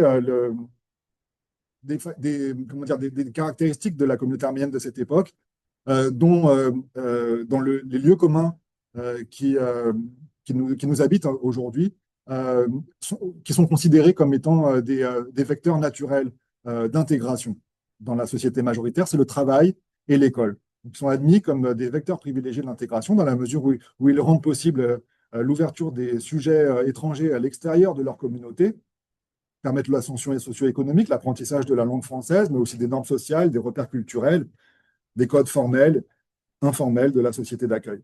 Et cette représentation-là, cette conception de l'intégration par le travail et puis par l'école, elle a néanmoins tendance à faire oublier des réalités qui apparaissent plus complexes. Lorsqu'on étudie les documents de cette époque-là, en tout cas, c'est une réalité plus complexe qui apparaît. Des situations d'abord de discrimination, évidemment, peuvent se manifester au travail ou à l'école et freiner, voire empêcher ce projet intégrateur. Et puis cette représentation a aussi tendance à occulter la capacité des sujets à agir, à ne pas s'inscrire dans un processus naturel qu'ils subissent passivement. Ils agissent selon leurs propres objectifs et selon leurs propres stratégies. Alors, il apparaît justement assez clairement qu'il s'agisse de leur relation de travail, de leur relation au travail, pardon, ou de la façon dont ils conçoivent l'éducation de leurs enfants, que pour les Arméniens de la première génération, les choses soient beaucoup moins évidentes qu'on pourrait le penser. L'immigration arménienne en France a cette particularité. C'est vraiment une singularité importante. Je pense qu'il faut vraiment souligner, il faut vraiment prendre conscience de ce que ça signifie par rapport aux autres lieux d'implantation de la diaspora arménienne ailleurs, donc en diaspora en dehors de la France, et puis aussi par rapport à d'autres immigrations en France. Cette singularité de l'immigration arménienne en France, c'est d'avoir été, et j'emprunte l'expression à année de termination dans Histoire croisée en 1997, d'être à la fois des réfugiés forcés à l'exil, des réfugiés politiques, mais aussi en même temps et autant une main-d'œuvre importée. Beaucoup d'ailleurs sont arrivés en France munis de contrats de travail, délivrés par des entreprises françaises aux Arméniens de Grèce, de Bulgarie, du Liban. Rappelons que la France a perdu plus de 10% de sa population active masculine dans la Grande Guerre. La France a donc besoin de main-d'œuvre. Elle a besoin de faire venir ces réfugiés arméniens. C'est une main-d'œuvre importée. Nombreux sont ceux aussi qui, avant de s'établir dans les colonies arméniennes, comme à Alfortville, ont d'abord été employés comme ouvriers agricoles ou industriels, dans des bassins d'emploi en manque de bras, en province.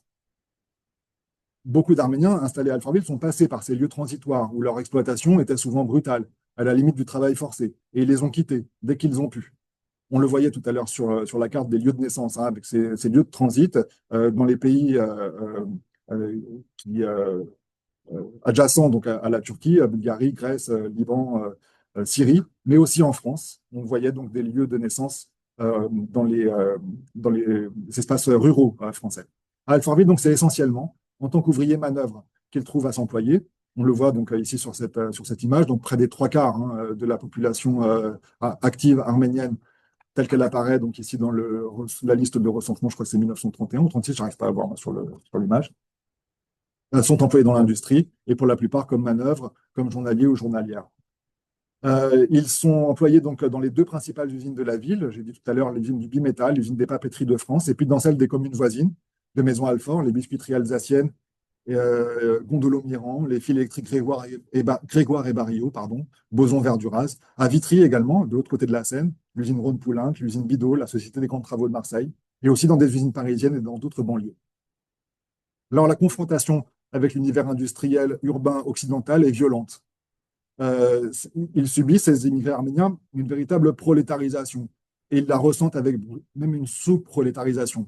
Ils la ressentent vraiment brutalement, elle est très mal vécue, et ils tentent d'y échapper au plus vite. Et d'ailleurs, les conditions de travail sont particulièrement difficiles, hein. L'Humanité consacre par exemple à la fin des années 1920 deux articles aux papeteries de France pour dénoncer les salaires de misère, l'absence de conditions d'hygiène, de sécurité minimale, le non-respect de la protection de l'enfance au travail, les discriminations salariales envers les étrangers et envers les femmes. Je précise que les femmes aussi hein, donc, travaillent comme manœuvre à l'usine, même si certaines donc, commencent à travailler dans la confection. Il y a beaucoup de travaillent encore à l'usine et d'ailleurs, ils travailleront toute leur vie, hein.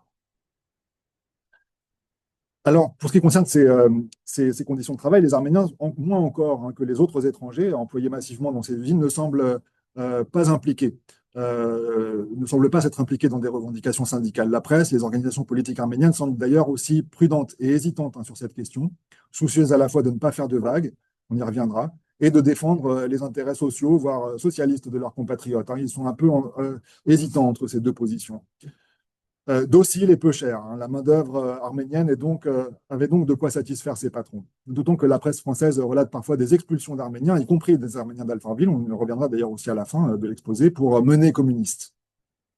Harach note en 1925 que tous ont commencé comme ouvriers locaux, travaillent 9 heures par jour.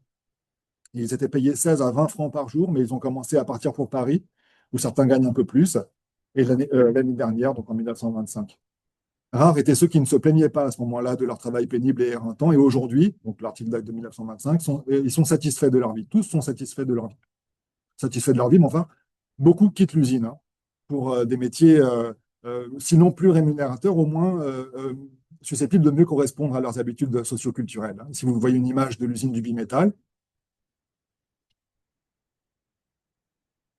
voilà des ouvriers d'une usine de Vitry-sur-Seine qui déjeunent sur les bords de Seine. La photo n'est pas datée, mais on peut estimer qu'elle date des années 1920-1930. Des papiers en tête des usines. Alors, vous voyez en haut à gauche, celle du bimétal, en bas à droite, celle des papeteries de France, qui emploient des Arméniens. Ce sont des papiers en tête donc des usines qui ont été établies pour des certificats de travail au moment où, dans les années 1930, les Arméniens sont massivement touchés par le chômage et cherchent à faire valoir leurs droits aux allocations, puisqu'Alfortville est une des rares communes, on y reviendra, hein, qui attribue des allocations de chômage pour les étrangers. Donc, bon, satisfaits de leur vie, dit Harach, mais en tout cas, beaucoup quittent l'usine. Ils refusent cette condition de prolétaire. Albert Lavigne le confirme, hein, il répugne aux travaux d'usine, dit-il. Il préfère ce que nous appellerons la bricole. Ils aiment les professions où la liberté est la plus grande, coiffeurs, tailleurs, marchands ambulants, de cacahuètes, tout leur est bon, mais l'usine leur cause une très grande répulsion. Alors, il y a deux phénomènes qui accélèrent ce processus de fuite de l'usine, même si nombreux sont ceux donc, de la première génération à ne l'avoir jamais quitté en réalité, hein. C'est, comme je l'ai dit tout à l'heure, la spécialisation véritablement communautaire à Alfortville dans la confection de vêtements à domicile, cette activité économique. Et puis, par ailleurs, dans les années 1930, même à la fin des années 1920, la crise économique qui encourage du coup hein, ces départs avec la montée du chômage de masse. Donc, il faut souligner à nouveau l'importance du travail des femmes dans la confection. Alors, il y a de nombreux témoignages, je ne vais peut-être pas trop vous assommer non plus avec des citations trop nombreuses et trop longues. On insiste quand même beaucoup, enfin beaucoup, en tout cas ça se retrouve assez souvent, sur le fait que ces Arméniens font travailler leurs femmes plus qu'eux-mêmes. Bon, l'expression n'est pas très agréable, mais c'est quelque chose qui revient assez souvent.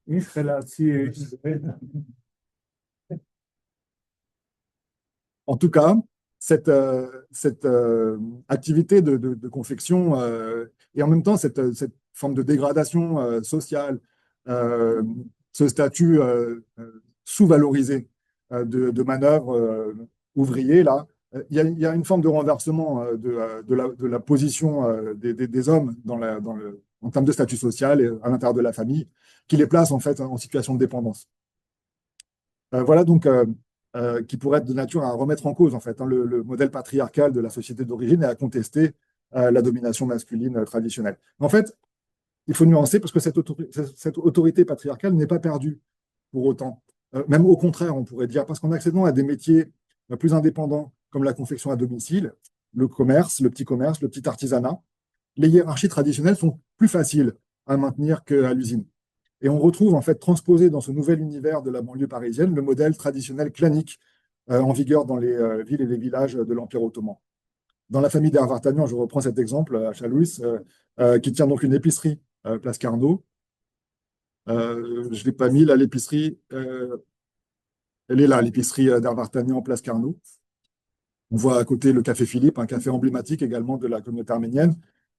Donc, voilà comment s'organise la famille qui tient cette épicerie. Il y a Khachadoul, c'est le chef hiérarchique. Il dirige avec souplesse, raconte Chalouis, donc grands et petits.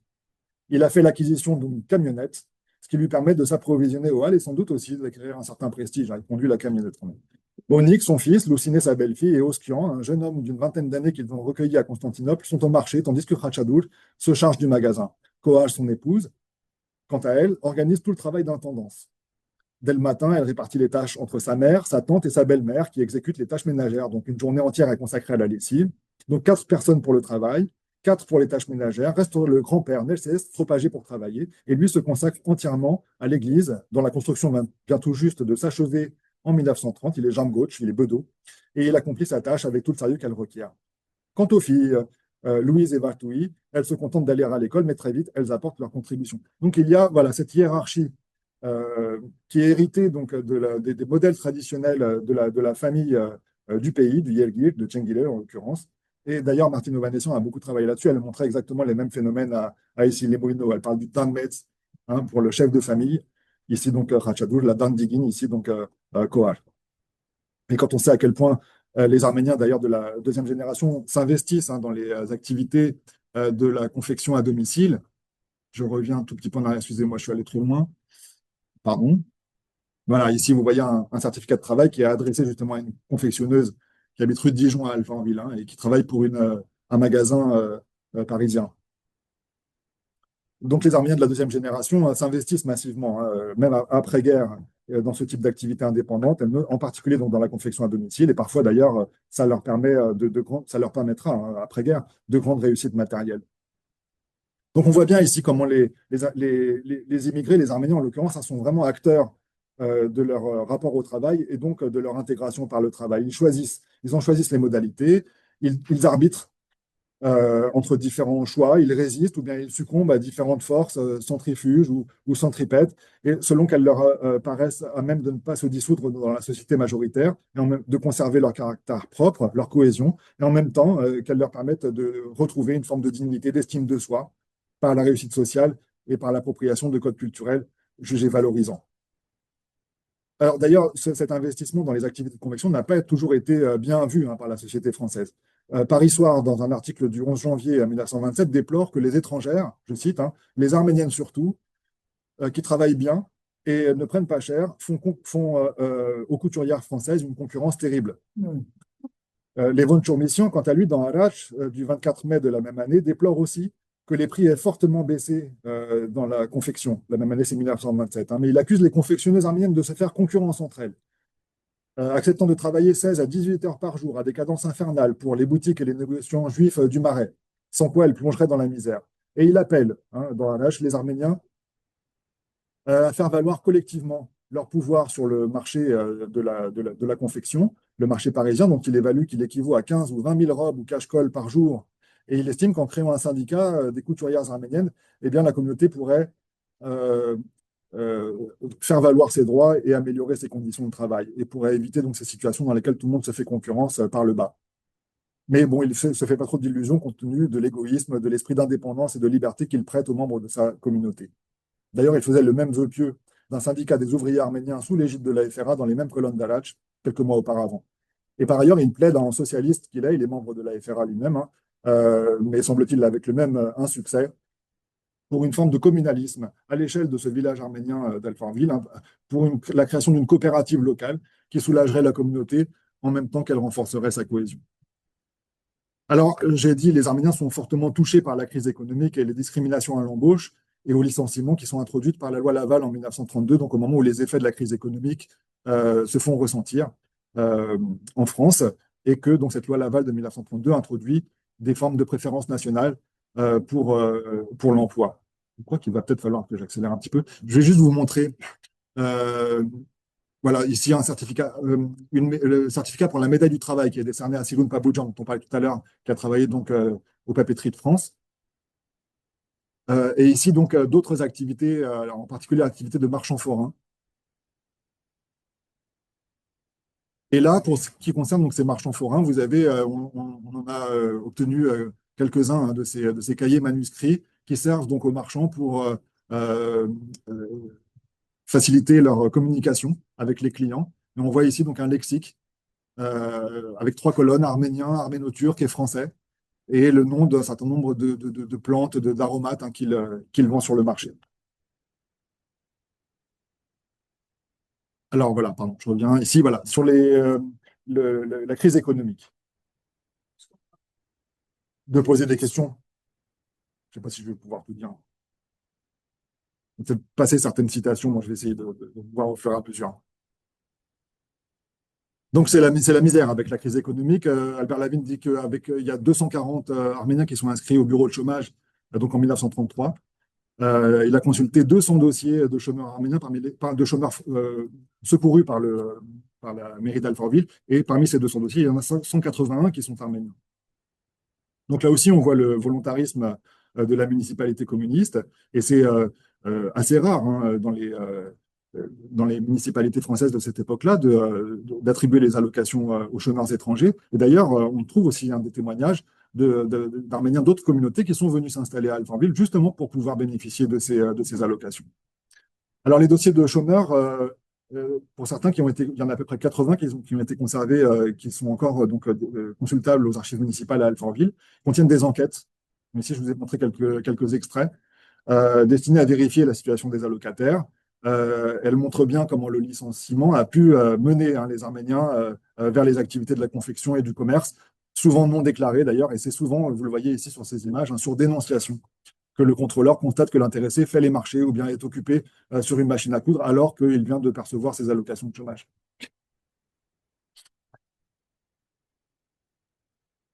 Par ailleurs, cette vague de chômage massive au début des années 1930, elle encourage également un certain nombre d'Arméniens d'Alfortville à quitter Alfortville et à répondre aux premiers appels de rapatriement vers l'Arménie soviétique qui sont encouragés par le HOK, par le comité d'aide à l'Arménie, hein, d'obédience communiste, qui soutient l'Arménie soviétique et qui mène vers l'Arménie soviétique dans les années 1930 un certain nombre d'Arméniens d'Alfortville, dont semble-t-il le frère aîné de Misak Manouchian, chez qui d'ailleurs Misak a habité pendant quelques mois, et il y a composé quelques poèmes, dont la traduction se trouve dans le recueil de Stéphane Sarmakian, qui est intitulé Ivre d'un grand rêve de liberté, paru en 2024.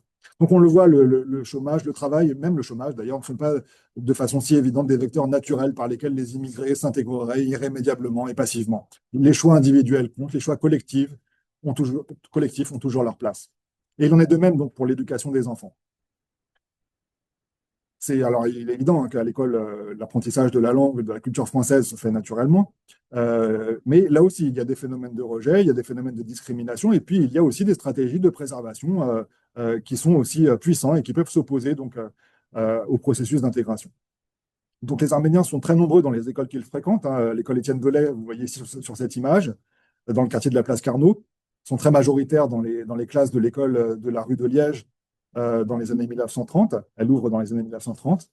Alors évidemment, les Arméniens développent des relations amicales avec leurs voisins français, mais ils subissent aussi des formes de racisme ou de xénophobie.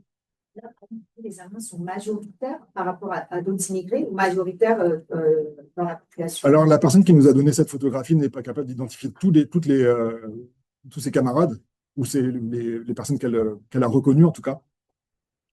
Mais disons que la proportion d'Arméniens parmi ceux qu'elle a reconnus est majoritaire. Un certificat d'études primaires.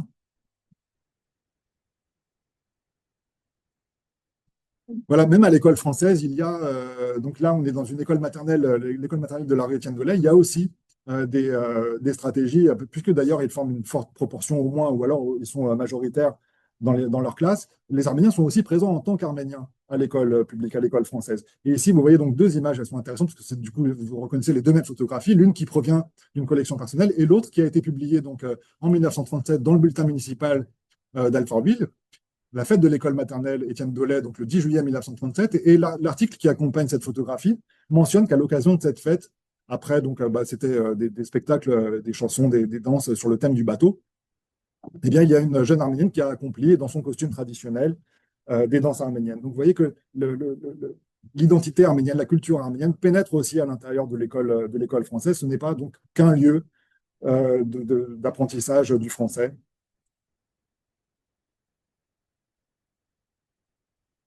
Par ailleurs, on peut peut-être aussi, peut-être j'y reviendrai après, on peut peut-être aussi évoquer des distinctions qui sont faites à l'époque dans les témoignages entre les écolières et les écoliers arméniens, en notant bien souvent que les écolières sont beaucoup plus studieuses, beaucoup plus sages et apprennent beaucoup mieux le français que les garçons, qui d'ailleurs sont très souvent turbulents. Et note-t-on à cette époque-là, quand je dis on, il s'agit de, de René Martial, donc que j'évoquais tout à l'heure et que je présenterai un peu mieux plus tard. Turbulent, et d'ailleurs ça annonce, dit-il, les démêlés qu'ils auront avec la justice lorsqu'ils sont adultes. Alors, donc il y a l'école française, mais il y a aussi très tôt, dans la communauté arménienne à Alfortville, en sens inverse, le projet d'ouvrir une école arménienne. Ça occupe vraiment les esprits dans la communauté arménienne dès les débuts.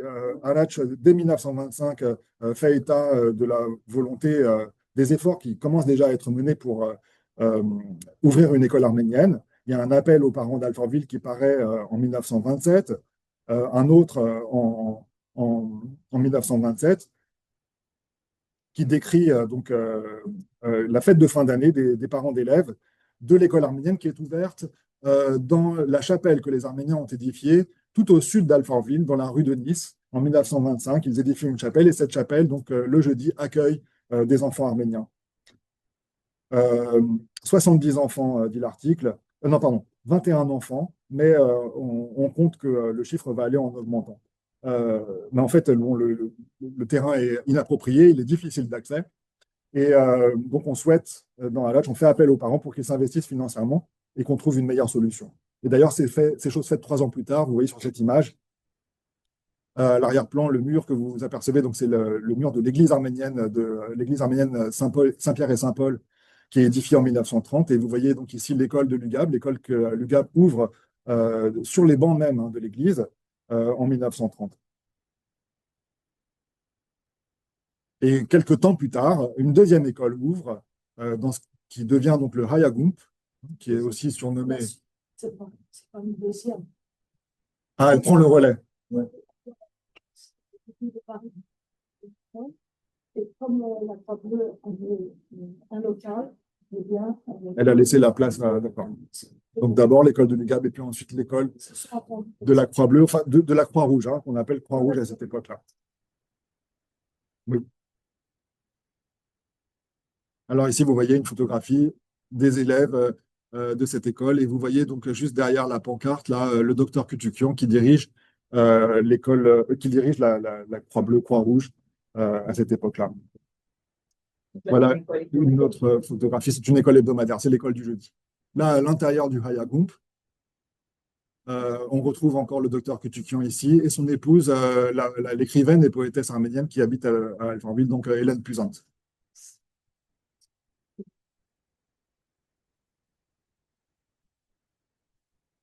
Notons d'ailleurs que l'effort pour apprendre l'arménien aux enfants, il est fait à la fois pour les contrebalancer l'apprentissage de la langue française, mais aussi l'apprentissage du turc, hein, qui est parlé très fortement hein, dans les familles. La turcophonie est très répandue, en particulier pour les familles qui proviennent donc de cette région de l'Empire ottoman. Donc il y a aussi cette volonté hein, d'apprendre l'arménien en diaspora, alors qu'il n'était pas parlé dans les familles à l'origine. Et ça, c'est quelque chose qui est observé partout en diaspora. Vahid Ajdian a travaillé là-dessus pour le Liban. Donc il y a un très gros effort d'éducation des enfants pour l'apprentissage de la langue arménienne qui est mené dès les débuts de l'implantation de la communauté. Donc on en vient à étudier à une échelle plus fine. Ici, vous voyez donc un bulletin scolaire délivré par le Garmi Khatch d'Alfortville. Étudier à une échelle plus fine les dynamiques internes à la communauté. Alors ici, donc, juste, je voudrais préciser tout de même, ici, une pyramide des âges bâtie à partir de la liste de recensement de 1931. On voit apparaître du coup les deux générations qui concernent notre époque ici, hein. La première génération, c'est celle qui est née avant le génocide, hein, qui est donc arrivée en France à l'âge adulte. Et la deuxième génération, elle n'a pas connu le génocide et elle naît ou elle grandit sur les chemins de l'exil ou en France. C'est très important quand même de voir ici, si on veut se mettre un petit peu dans les imaginaires, les mentalités de cette époque-là, de voir les effets de cette période du génocide, qui sont vraiment particulièrement manifestes lorsqu'on voit le déficit des naissances ou la forte mortalité infantile, ce creux-là hein, des naissances euh, pendant la période du génocide, qu'on observe aussi bien sûr hein, partout dans les pays qui ont vécu la Première Guerre mondiale, mais vous voyez ici pour la pyramide des âges française, elle est très marquée, mais moins que, elle n'approche pas de zéro comme elle approche de zéro pour la communauté arménienne de France. Donc c'est vraiment, les stigmates du génocide sont vraiment très très importants. Et ils sont importants à avoir en tête lorsqu'on veut comprendre les tentatives de restructuration de la communautaire en contexte diasporique. Alors en particulier, on peut voir que la mémoire des personnes qui ont disparu pendant le génocide est restée très importante à Alfortville. Ici, vous voyez en particulier une figure qui est, dont on a beaucoup conservé la mémoire à Alfortville, c'est la figure de Sarkis Minassian, qui est Tchéngilirti lui aussi, hein, et qui était un intellectuel arménien, qui est mort au moment de la rafle du 24 avril 1915, et dont on a beaucoup gardé la mémoire à Alfortville. La section alforvillaise de l'affaire Atashnak Tutun porte le nom de Sarkis Minassian. À la Maison de la culture arménienne d'Alfortville, il y a une salle qui porte son nom également. Donc voilà, cette mémoire est très très présente. Il y a donc cette volonté, peut-être aussi, hein, qui donne cette singularité à la communauté arménienne de France, hein, de résister à l'angoisse de mort, à l'angoisse d'anéantissement, et qui motive beaucoup son activité. D'ailleurs, on s'ouvre très peu à la communauté française, enfin à la société française. Dans Alatch, on note que très peu parmi les Alfortvillais vont admirer les merveilles de la science et de l'art à Paris. Au tout début, on déplore que chacun cherche son pain. On ne s'occupe pas d'organiser la communauté arménienne, mais tout de même, ça arrive très très rapidement. Toujours dans cette idée qu'on porte très fortement les stigmates du génocide. Ici, vous voyez une photographie qui représente un fils et son père, Razalos Ratchadorian et son père, en Arménie soviétique, qui se retrouvent 41 ans après leur séparation. Ils ignoraient hein, mutuellement qu'ils étaient en vie, et ils se sont retrouvés, ils ont d'abord correspondu à partir de 1927, ils se sont retrouvés par le biais d'annonces qui sont publiées dans Alatch. Ici, vous voyez l'une de ces annonces. Dans Alatch, enfin, Alatch, je ne pense pas qu'on recevait d'ailleurs en Arménie soviétique, hein, j'imagine que non, mais en tout cas, il y a des avis de recherche qui sont lancés dans la presse arménienne, et c'est comme ça qu'ils se sont retrouvés.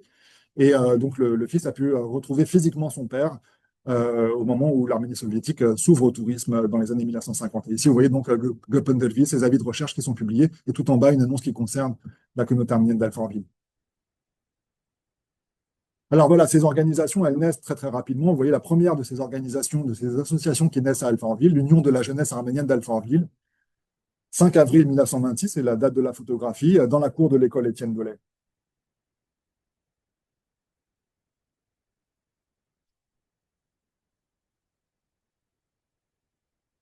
Je précise que les statuts de cette association mentionnent que le but de l'association, c'est de faire pénétrer dans l'esprit des jeunes Arméniens la culture française.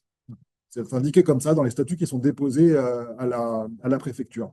Mais lorsque il est fait mention de la création de cette association dans une tribune de Harach, qui est publiée dans Harach, le but de l'association est évidemment complètement l'inverse. On dit au contraire qu'il s'agit pour les jeunes Arméniens, comme le font certains animaux dans un milieu hostile, de s'enfermer dans cette coquille et de se préserver de leur environnement néfaste, nuisible. Et voilà, c'est ça vraiment le but de ces associations qui sont pour beaucoup créées à destination de la jeunesse. Voilà une annonce qui est parue ici dans Harach d'une autre association qui naît également très rapidement. C'est l'association, alors j'ai traduit des orphelins et orphelines adultes, euh, dont une section est créée à Alfortville, donc ici dans les années 1920. On a d'autres associations à destination des jeunes. Euh, le Homenotmen, ici vous voyez une licence de football du Homenotmen, date de 1939. Ici de scoutisme, du Homenotmen toujours. Voilà les scouts dans l'école, dans la cour de l'église arménienne d'Alfortville. Toujours les scouts. À l'arrière-plan, une maison construite par des Arméniens. On est là donc dans la rue des Brochets, qui aujourd'hui s'appelle la rue Comitas.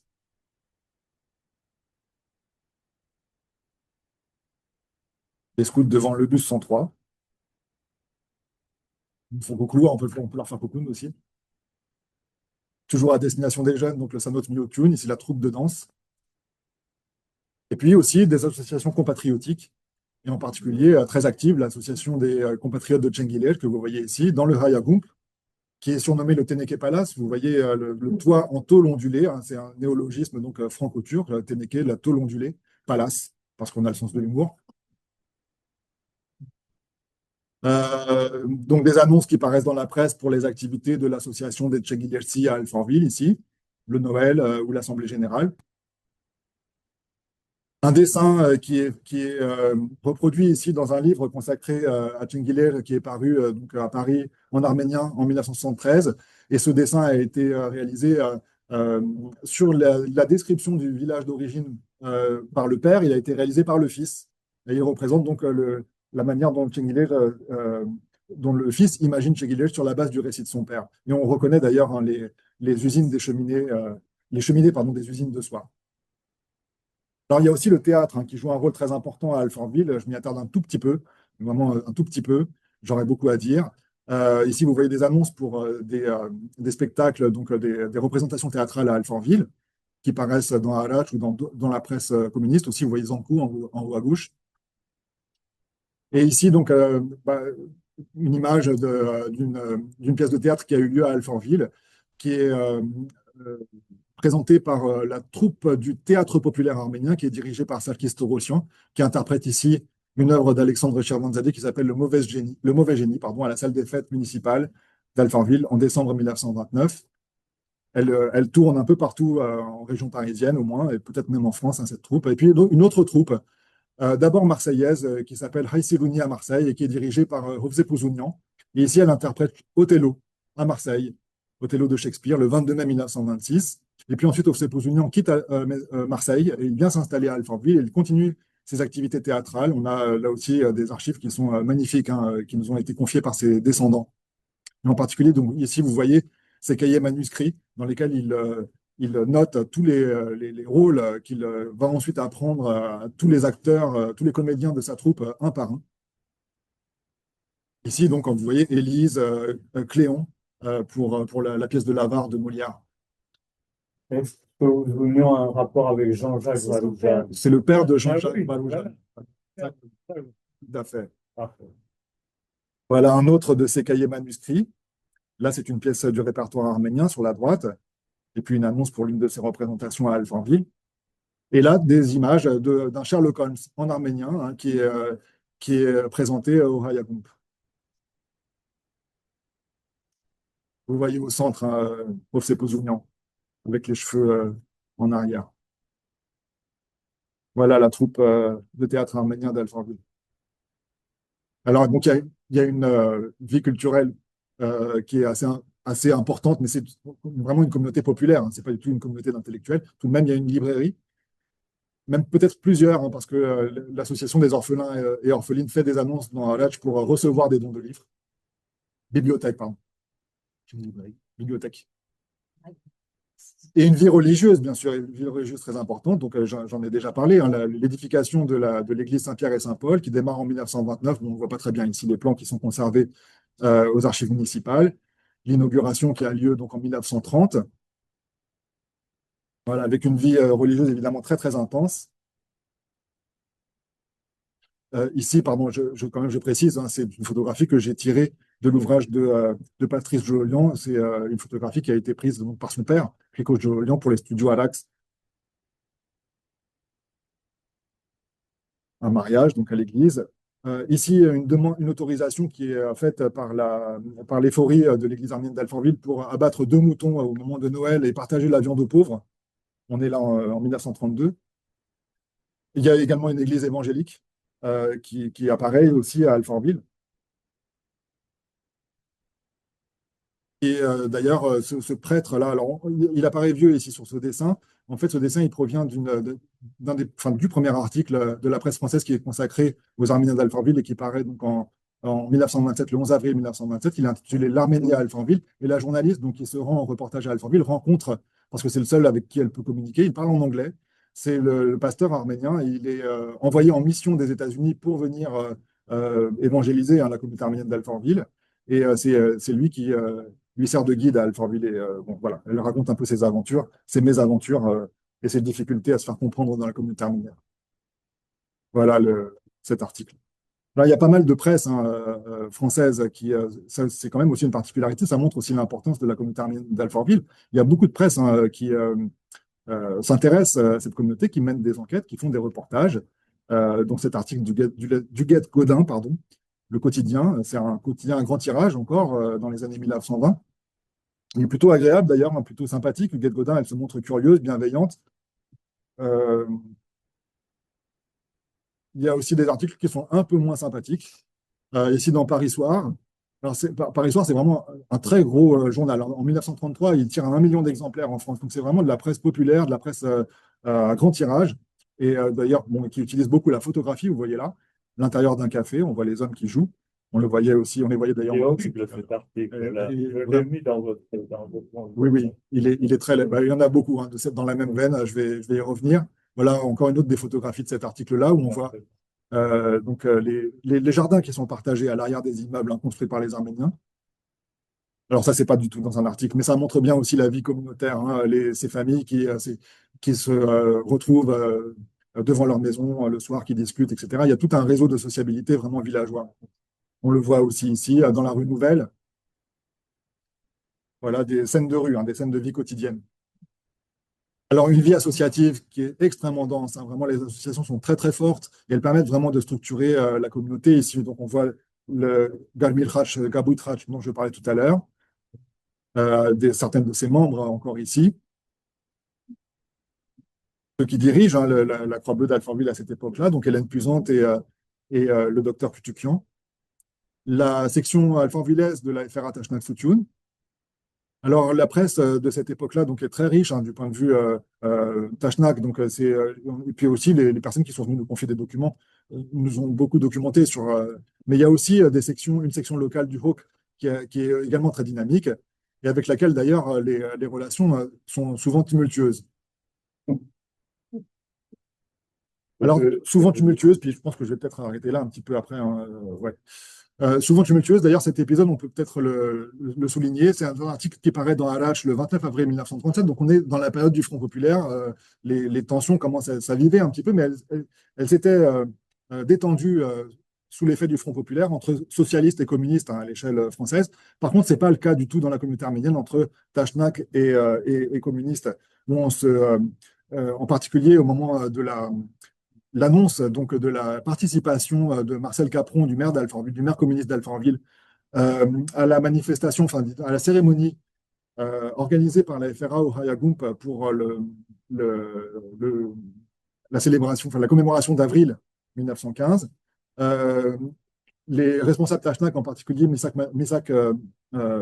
Shavash Misakian, qui dirige le journal Haracht, est insulté dans la presse communiste, traité de fasciste, etc. Et donc là, dans cet article, eh bien, on voit un compte-rendu de la venue de Marcel Capron, qui est venu apaiser les relations entre Tachnak et communistes, en disant, mais non, il y a méprise, les Tachnak ne sont pas des fascistes, etc. Alors, ce qui est assez intéressant, c'est que dans la presse communiste, à l'inverse, on relate également cette venue de Marcel Capron au Rayagoum à Alfortville, mais on en fait une traduction complètement différente. Et on continue à insulter, évidemment, à traiter les Tachnak de fascistes, etc. 5 minutes, je termine. Bon, voilà, là, j'ai essayé de représenter les lieux d'implantation, les hauts lieux de la communauté arménienne d'Alfortville. Je passe rapidement. Et j'en viens à la dernière partie sur les représentations. Alors ici, là, c'est encore pire par rapport aux horreurs qu'on peut lire parfois dans la presse française. Là, il s'agit donc du docteur René Martial dont je parlais tout à l'heure. Il a été pendant une dizaine d'années directeur du bureau d'hygiène municipale à Alfortville. Donc, il connaît très bien la communauté arménienne d'Alfortville et dans tous les articles qu'il publie, parce qu'il est en quête d'une forme de reconnaissance académique, en particulier en anthropobiologie. Il s'autoproclame spécialiste de la greffe interraciale. Et il publie de nombreux articles dans la presse française, dans la presse scientifique. Il est en quête de reconnaissance académique, mais il ne va finalement être reconnu en tant que scientifique que sous l'occupation, sous le gouvernement de Vichy.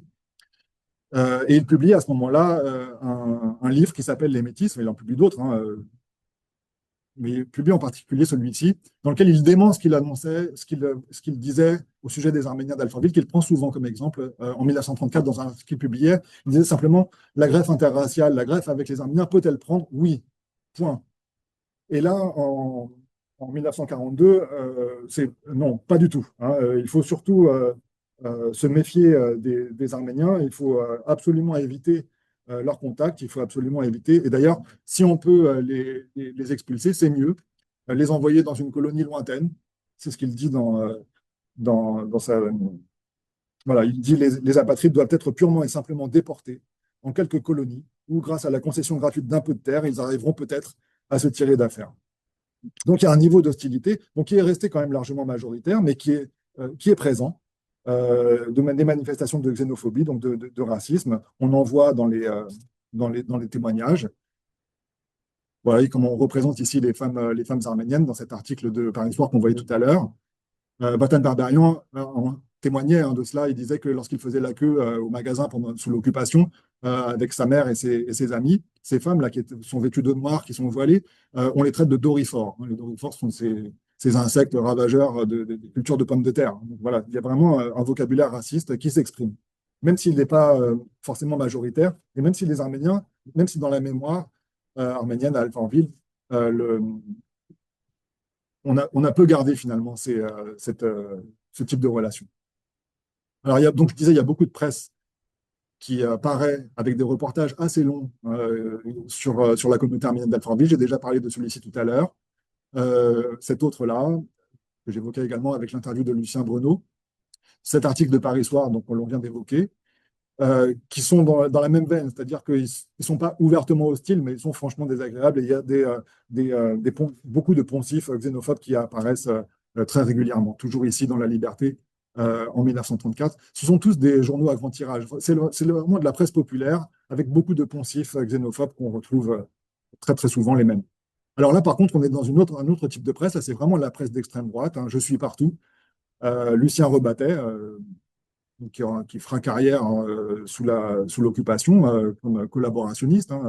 Vraiment un des principaux journalistes d'extrême droite de cette époque-là, qui parle des Arméniens d'ici les Moulineaux, qui désigne l'île Saint-Germain comme une île d'excréments, et d'Alfortville en des termes vraiment particulièrement haineux. Dans une presse qui pourtant, elle passe comme le temps pour être la presse des élites, on trouve aussi le même type de poncif. Je passe rapidement. Et donc, comme témoignage de formes d'hostilité qui peuvent parfois s'exprimer, vous voyez ici une lettre de plainte d'une habitante de la rue de Madrid qui se plaint que son voisin a un poulailler qui déborde sur son propre territoire. Et donc, le problème, c'est pas tellement que ça déborde sur son territoire, c'est surtout que ça attire des rats. Et donc, elle se plaint à la mairie. Et vous voyez, elle accompagne son courrier de plainte d'un petit croquis. Et c'est intéressant parce que du coup, son voisin, là, il n'a pas de nom. C'est pas son voisin, c'est la maison de l'Arménien, c'est le poulailler de l'Arménien. Ça suffit pour le désigner. Voilà, je vais m'arrêter là. Merci de votre patience. J'espère que vous n'avez pas trop, merci, pas trop assommé de documents, de citations. Merci beaucoup, Sévad. Alors, on n'a pas beaucoup de temps pour les questions. Moi, j'en avais plusieurs, mais donc du coup, je vais en choisir que deux. Et donc, Mais si on peut éteindre les micros, s'il vous plaît, sur Zoom. voilà. Là, je vais rebondir, non pas sur ce que tu as dit, mais plutôt sur ce que tu as dit au tout début, où tu nous parlais de la collaboration avec Aram et donc, la MCA et la collecte de documents. Donc, moi, je me demandais si, justement, cette collecte de documents dont tu as parlé au début, est-ce elle t'a permis, à toi et à ton équipe, je ne sais pas, de découvrir de nouveaux pans, de nouveaux aspects ou de donner, je sais pas, de nuancer peut-être certaines choses que tu connaissais, mais donc est-ce que ça voilà, apporté un jour nouveau sur tes travaux, parce que ça fait quand même 25 ans que tu travailles, donc voilà, est-ce que cette collecte de documents, elle a éclairé de nouveaux aspects ou est-ce qu'elle a juste illustré des choses voilà, que tu avais déjà repérées? C'est ma première question pour parler de ce travail de collecte de documents. Et puis, justement, comme plusieurs fois dans ton propos, tu as parlé de cette idée de singularité. Alors, la singularité des Arméniens à Alfortville, la singularité de l'immigration arménienne, la singularité peut-être d'Alfortville. Ben justement, je me demandais, est-ce que, par exemple, les Arméniens d'Alfortville, ils étaient différents des Arméniens de Paris, disons, par exemple, ou qu'est-ce qui les différencierait? Ou tu as parlé aussi des travaux de Martine Ovanessian. Donc, est-ce que en fait les dynamiques qu'on trouve à Alfortville, est-ce que en fait elles sont les mêmes que à ici les Moulineaux? Voilà. Donc les Arméniens entre eux et éventuellement la trajectoire des Arméniens d'Alfortville par rapport à d'autres populations immigrées. Et je voudrais je m'intéressais sur ces singularités. Voilà. Ouais. Deux types. C'est beaucoup, hein. Bon, tu choisis celle que tu veux. Alors, pour ce qui concerne la collecte de documents que Aram mène avec le soutien de la MCA à Alfortville, mais pas qu'à Alfortville, j'insiste là-dessus. Hein, vraiment, là, je vous présente un exposé sur Alfortville, mais on veut collecter des documents à une échelle large. Hein, donc, bon. La collecte des documents, oui, elle apporte des informations, elle apporte beaucoup d'illustrations. D'ailleurs, j'en ai vu beaucoup dans cet exposé. Il y en a beaucoup dans l'exposition qu'on va présenter donc à l'espace culturel 148. Il y a beaucoup d'illustrations, des choses qu'on sait, mais qu'on sait maintenant illustrer. Et c'est quand même très, très, très important. Et puis, il y a des choses, effectivement, qu'on ignorait. Par exemple, Nelson Salaverdian, vous avez vu tout à l'heure, on sait, on connaît son nom. Son nom est resté, si vous voulez, dans les mémoires et les traces de lui. Mais on ne savait rien d'autre de lui que son nom. Donc là, on a quand même son parcours, parce que sa descendante qui nous a confié ces documents est capable de raconter au moins par bribes son histoire, son parcours. Donc oui, on apprend des choses. Pour ce qui concerne la troupe de théâtre, on sait qu'il y avait du théâtre. On se souvient aussi de Ovsep Ouzounian, le père de l'auteur dramaturge français, franco-arménien, Jean-Jacques Barougean. Mais par exemple, le fait d'avoir ses cahiers, le fait de savoir quelles pièces sont jouées, le fait de savoir que c'est soit lui qui traduit, soit qu'il copie lui-même à la plume des traductions qui circulaient peut-être déjà dans l'Empire ottoman, ça c'est aussi quelque chose qui développe la connaissance, le savoir. Ça va pour la collecte de documents. Pour ce qui concerne la singularité, voilà. Alors, les singularités. L'inverse, les parcours typiques, on ne sait pas. Alors, par rapport à Paris, ça dépend quel quartier d'ailleurs. Il y a des quartiers populaires, il y a des communautés arméniennes qui sont investies dans des quartiers populaires à Paris, Belleville, etc. Mais Alfortville, c'est une communauté vraiment populaire, ouvrière, ou de petits artisans, petits commerçants. Donc elle ne diffère pas du tout des autres. À Issy-les-Moulineaux, c'est exactement la même chose. Hein. Je pense que ce qui fait la singularité d'Alfortville, c'est sans doute c'est son nombre en fait et sa concentration. Et le fait qu'ils aient pu se concentrer sur un même territoire, investir un territoire, le marquer de leur empreinte. Je pense que là, et puis en termes de nombre, on a atteint sans doute un seuil critique qui explique qu'aujourd'hui, cette communauté existe toujours, qu'elle soit toujours dynamique. D'autres, évidemment, ce n'est pas la seule, il y en a d'autres qui existent toujours et qui sont toujours dynamiques, mais elle fait partie de ces. Il y en a aussi qui ont disparu ou qui sont plutôt en déclin. Donc là, je pense qu'il y a quelque chose effectivement qui est singulier. Mais sinon, bon, non, c'est une communauté comme beaucoup d'autres, hein.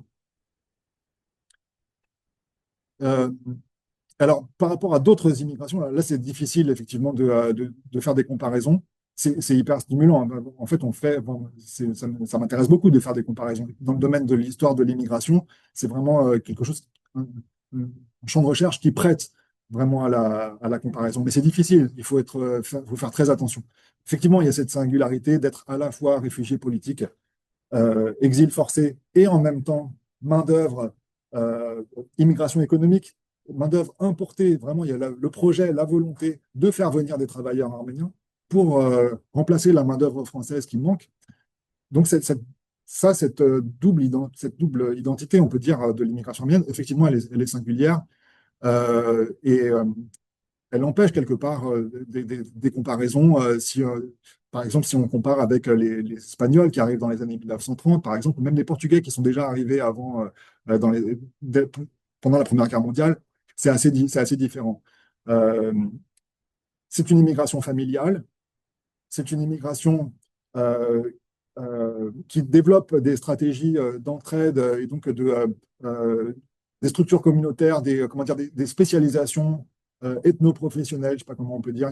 Voilà, il y a quelque chose qu'on ne retrouve pas dans d'autres communautés. Ben, il y a aussi des points communs. En particulier, cette idée-là, on retrouve d'ailleurs pour les Portugais, pour les Espagnols, d'une immigration, l'image d'une immigration où finalement les immigrés sont devenus invisibles. Et ça donne d'ailleurs, du point de vue français, l'image d'une bonne intégration, d'un modèle d'intégration réussi. Là, il y a un certain nombre de points communs, effectivement, qu'on peut développer, des comparaisons qu'on peut développer, en prenant toujours bien des précautions. Et puis, donc, si on fait du coup des points communs avec portugais ou espagnol, ou polonais, italien, c'est aussi du coup des comparaisons qui permettent de distinguer cette immigration-là avec les immigrations plus récentes, les immigrations post-coloniales, africaines en particulier, euh, dans lesquelles d'abord le rapport à la France est totalement différent, les conditions d'installation sont totalement différentes. Et donc, du coup, il y a des comparaisons qui sont faites, mais de façon abusive en réalité. Parce que quand on évoque les Arméniens comme étant un modèle d'intégration réussi, c'est bien souvent en creux en réalité pour désigner d'autres catégories, d'autres groupes d'immigrés qui, eux, sont des modèles d'intégration pas réussis du tout. Vous voyez. Donc là, il y a quelque chose qui est de l'ordre de la comparaison, mais qui est complètement abusif et trompeur, en fait. Voilà. Là aussi, je ne sais pas si j'ai bien répondu. Il y a une question. Là. Claire. Je pose la question? Oui, merci Sévan, et merci pour cet exposé. Je ne suis pas sûre que ce soit, quand tu disais c'est un genre, ce que j'ai fait, un peu dépassé, pas tant que ça, puisque ces dernières années, on travaille beaucoup sur la biographie d'une ville, la biographie, enfin, toi, donc c'est une certaine façon. Vous m'entendez? On entend, mais pas beaucoup. Oui, oui, on vous entend. Et ce que tu as fait, c'est un Oui. petit peu ce qui relève un genre qui se développe Oui. ces derniers temps sur la biographie d'une ville ou d'un. Oui. Et donc, de ce point de vue-là, c'est pas du tout dépassé. Moi, j'avais deux questions et une remarque. D'abord, une petite précision sur Tchormissian que j'ai connu en fait et qui est passé ensuite. Je l'avais rencontré quand j'avais fait mon travail sur le rapatriement de 46-47 parce qu'il avait été l'un des agents et il s'est rallié ensuite au front national arménien pendant la guerre. Enfin, il est allé vers la. Donc, il était plutôt dans la mouvance plus à gauche du parti d'Achnak. Donc, de ce point de vue-là, c'est intéressant. Bon, et alors, il se défendait de ne pas avoir, lui, émigré. Il avait fait partie de la délégation d'un des membres des électeurs venus de la diaspora au congrès d'élection du Catholicos en 1946. Et à son retour, il avait publié toute une série d'articles, que j'ai d'ailleurs, que j'avais repérés, sur les bienfaits du régime. Donc, il est devenu assez pro-stalinien. D'ailleurs, en 1937, je pense que la montée des tensions entre Dachnak et Rouge, en fait, vient aussi de ce qu'on commence à savoir du stalinisme, de la terreur et autres. Donc, sinon, la question que je voulais te poser, c'est tu n'as pas du tout évoqué la question des naturalisations. Alors, on sait que beaucoup d'Arméniens ont plutôt été naturalisés après la Deuxième Guerre, mais en 1927, il y a un premier décret qui facilite justement bon, dans une période de plein emploi, l'intégration des réfugiés arméniens, grecs, russes, etc. Et donc certains Arméniens en profitent, par exemple ma famille, et d'autres ratent le coche et après ne seront plus naturalisés qu'après la Deuxième Guerre à cause de la crise économique que tu as évoquée. Donc je voulais savoir si tu avais travaillé sur ces dossiers de naturalisation, le nombre de naturalisés de cette époque. Et puis, en dehors des archives municipales, quelles autres archives tu avais pu consulter? Des archives de l'OFPRA, des archives nationales, et des archives aussi, tu sais, des sites de généalogie. Et alors, c'est intéressant parce qu'on retrouve des fois les compositions des familles. Moi, je me suis abonnée au Premium pour faire une autre enquête prosopographique. Et donc, tu peux aussi retrouver des pistes, en fait, là-dessus. Enfin, et puis sur les autres communautés, je vais te passer le travail qu'avait fait Olivia Priu, je ne sais pas si tu le connais, elle avait travaillé, elle a fait un master, enfin un DEA plutôt à l'époque encore, à l'EHESS sur Gentilly. Et les Arméniens Pour de Gentilly, voilà. les Arméniens de Gentilly. Bah, je Voilà, serais très curieux de le lire. je te Merci. l'enverrai. Et elle avait travaillé justement. Alors, même moi, mes grands-parents sont arrivés là, dans la zone qui maintenant n'existe plus. C'est là où il y a le périph', la CTU, etc. Et elle avait fait un travail là-dessus. Et elle a vu aussi. Alors là, tu as travaillé sur les années 20-30. Bon, après, c'est plus compliqué parce que la zone n'existe plus. Puis les gens se dispersent dans des communes plus avoisinantes. Et donc, il n'y a pas eu le même phénomène. Donc là, il y a les mêmes phénomènes, disons, de regroupement familial, etc. Et puis ça a explosé parce que la zone elle-même a été détruite. Et je sais que mon grand-père lui avait créé dans ses baraquements une première école arménienne justement. Ouais. Et tu vois, même quand il n'y avait pas les moyens, parce que tu évoquais, on le retrouve effectivement ailleurs. Donc, bon, la principale question, c'était sur celle des naturalisations, parce que c'est aussi un élément de volonté d'intégration ou pas. Merci en tous les cas, puis tous les documents que tu as réunis sont à la fois passionnants. Merci, Claire. Alors, sur la question des naturalisations, non, je n'ai pas travaillé spécifiquement sur les naturalisations. En revanche, dans les documents qu'on nous apporte, il y a souvent des documents qui montrent des demandes de naturalisation qui ne sont, sont pas toujours satisfaites d'ailleurs. Hein. Des demandes de naturalisation qui ne sont pas toujours satisfaites. En revanche, il y a souvent des demandes qui, elles, sont satisfaites parce que c'est la loi, donc de naturalisation, enfin pas de naturalisation, d'accès à la nationalité française pour les enfants nés en France. Hein. Les démarches sont faites pour que les enfants qui naissent en France euh, euh, accèdent à la nationalité française. Pour ce qui concerne les adultes, c'est vrai que ça reste assez rare et la grande vague de naturalisation, c'est plutôt vraiment après la guerre, 1947-48. Mais Dans parce la que période des années 1930, ça reste quand même très rare. la Il y a des question, demandes qui sont... Oui. parce que la question que je me posais, c'est qu'il n'y avait pas des lois à l'époque qui qui limitaient l'accès à la propriété justement des étrangers. Parce que c'est pour ça que Oui. quand tu as évoqué le fait qu'ils achetaient des terrains, et je pense qu'à l'époque, c'était pas si facile que ça pour des étrangers d'acquérir des terrains ou des différentes propriétés. En tout cas, pour les exemples que j'ai, dans les sources que j'ai consultées, je n'ai pas vu de difficultés de ce point de vue-là. Mais peut-être qu'elles existent, hein, mais comme tu l'as bien dit, et alors franchement, j'ai encore beaucoup de travail, il y a des sources que je n'ai pas encore explorées, donc c'est possible, je ne sais pas. En revanche, pour ce qui concerne la demande de naturalisation, quand même, il y a quelque chose que je voudrais dire aussi qui apparaît quand même très fortement, c'est que l'installation en France n'a pas signifié, même pour ceux qui accèdent à la propriété, et d'ailleurs on le voit bien avec la vague de Nelkart après la Deuxième Guerre mondiale, dont beaucoup d'Arméniens d'Alfortville, d'ailleurs, à laquelle beaucoup d'Arméniens d'Alfortville ont participé, c'est que il n'y a pas l'idée que cette diaspora est éternelle. D'ailleurs, le mot diaspora n'est pas employé encore à cette époque-là. Et il y a des articles dans Halatch, hein, il y en a un en particulier que je n'ai pas eu le temps de citer, mais c'est l'occasion de le dire plutôt. C'est un article qui relate donc le 7 mai 1927. On est quelques jours après le 1er mai. Et donc, le témoin qui fait ce petit entrefilet là dans Halatch, ça fait une vingtaine de lignes, il parle de ce groupe de jeunes. Donc, il dit, après avoir traversé les déserts brûlants de Mésopotamie, après avoir perdu leurs proches, etc., ils célèbrent le 1er mai sous un ciel étranger. Dans un coin de café, ces jeunes Arméniens fêtent leur journée de travail, de victoire, et ils souhaitent que l'année prochaine, ils célèbrent le 1er mai en Arménie. Pour que ce jour advienne, ils sont prêts à ouvrir la voie de leurs propres mains et à construire leur propre patrie, au lieu de faire fleurir des terres étrangères. Vous voyez, la France est étrangère pour eux, et de donner le fruit de leur travail aux autres. Les amis se séparèrent à une heure tardive, etc. Donc il y a cette volonté, là on est sur des jeunes Arméniens, il y a vraiment l'espoir d'un retour quand même. Hein. En tout cas, la patrie lointaine, elle est très présente. Donc je ne sais pas si du coup, cette génération-là est concerné dès les années 1920-1930 par ce désir de s'intégrer, et notamment par la voie de la naturalisation. Bah, disons, dans le cas de ma famille, ce que je sais, c'est qu'en fait, ils ont ils sont venus de l'Empire ottoman aussi, enfin, c'est des rescapés, mais ils sont aussi passés par l'Arménie indépendante et la soviétisation. Et donc, il y a ceux qui ont vécu quasiment dans leur chair les méfaits de l'arrivée des bolcheviks. Donc, il y a aussi l'âge qui joue et le fait que, quand ils parlaient de retour, c'était pas forcément dans l'Arménie devenue soviétique Oui, c'est sûr. ou encore soviétique. Enfin, tu vois, il y a aussi ça peut jouer en fait. Oui, oui, bien sûr. Non, mais c'est sûr que pour beaucoup, le départ vers l'armée soviétique n'est pas envisageable, hein, c'est sûr. Je crois que nous allons terminer cette séance. C'était vraiment très riche. Ça nous insiste à continuer avec l'exposition. Merci à tous. Merci à vos présents en ligne, à la classe. Et merci beaucoup surtout à Sébastien. Merci, Amélie. À bientôt.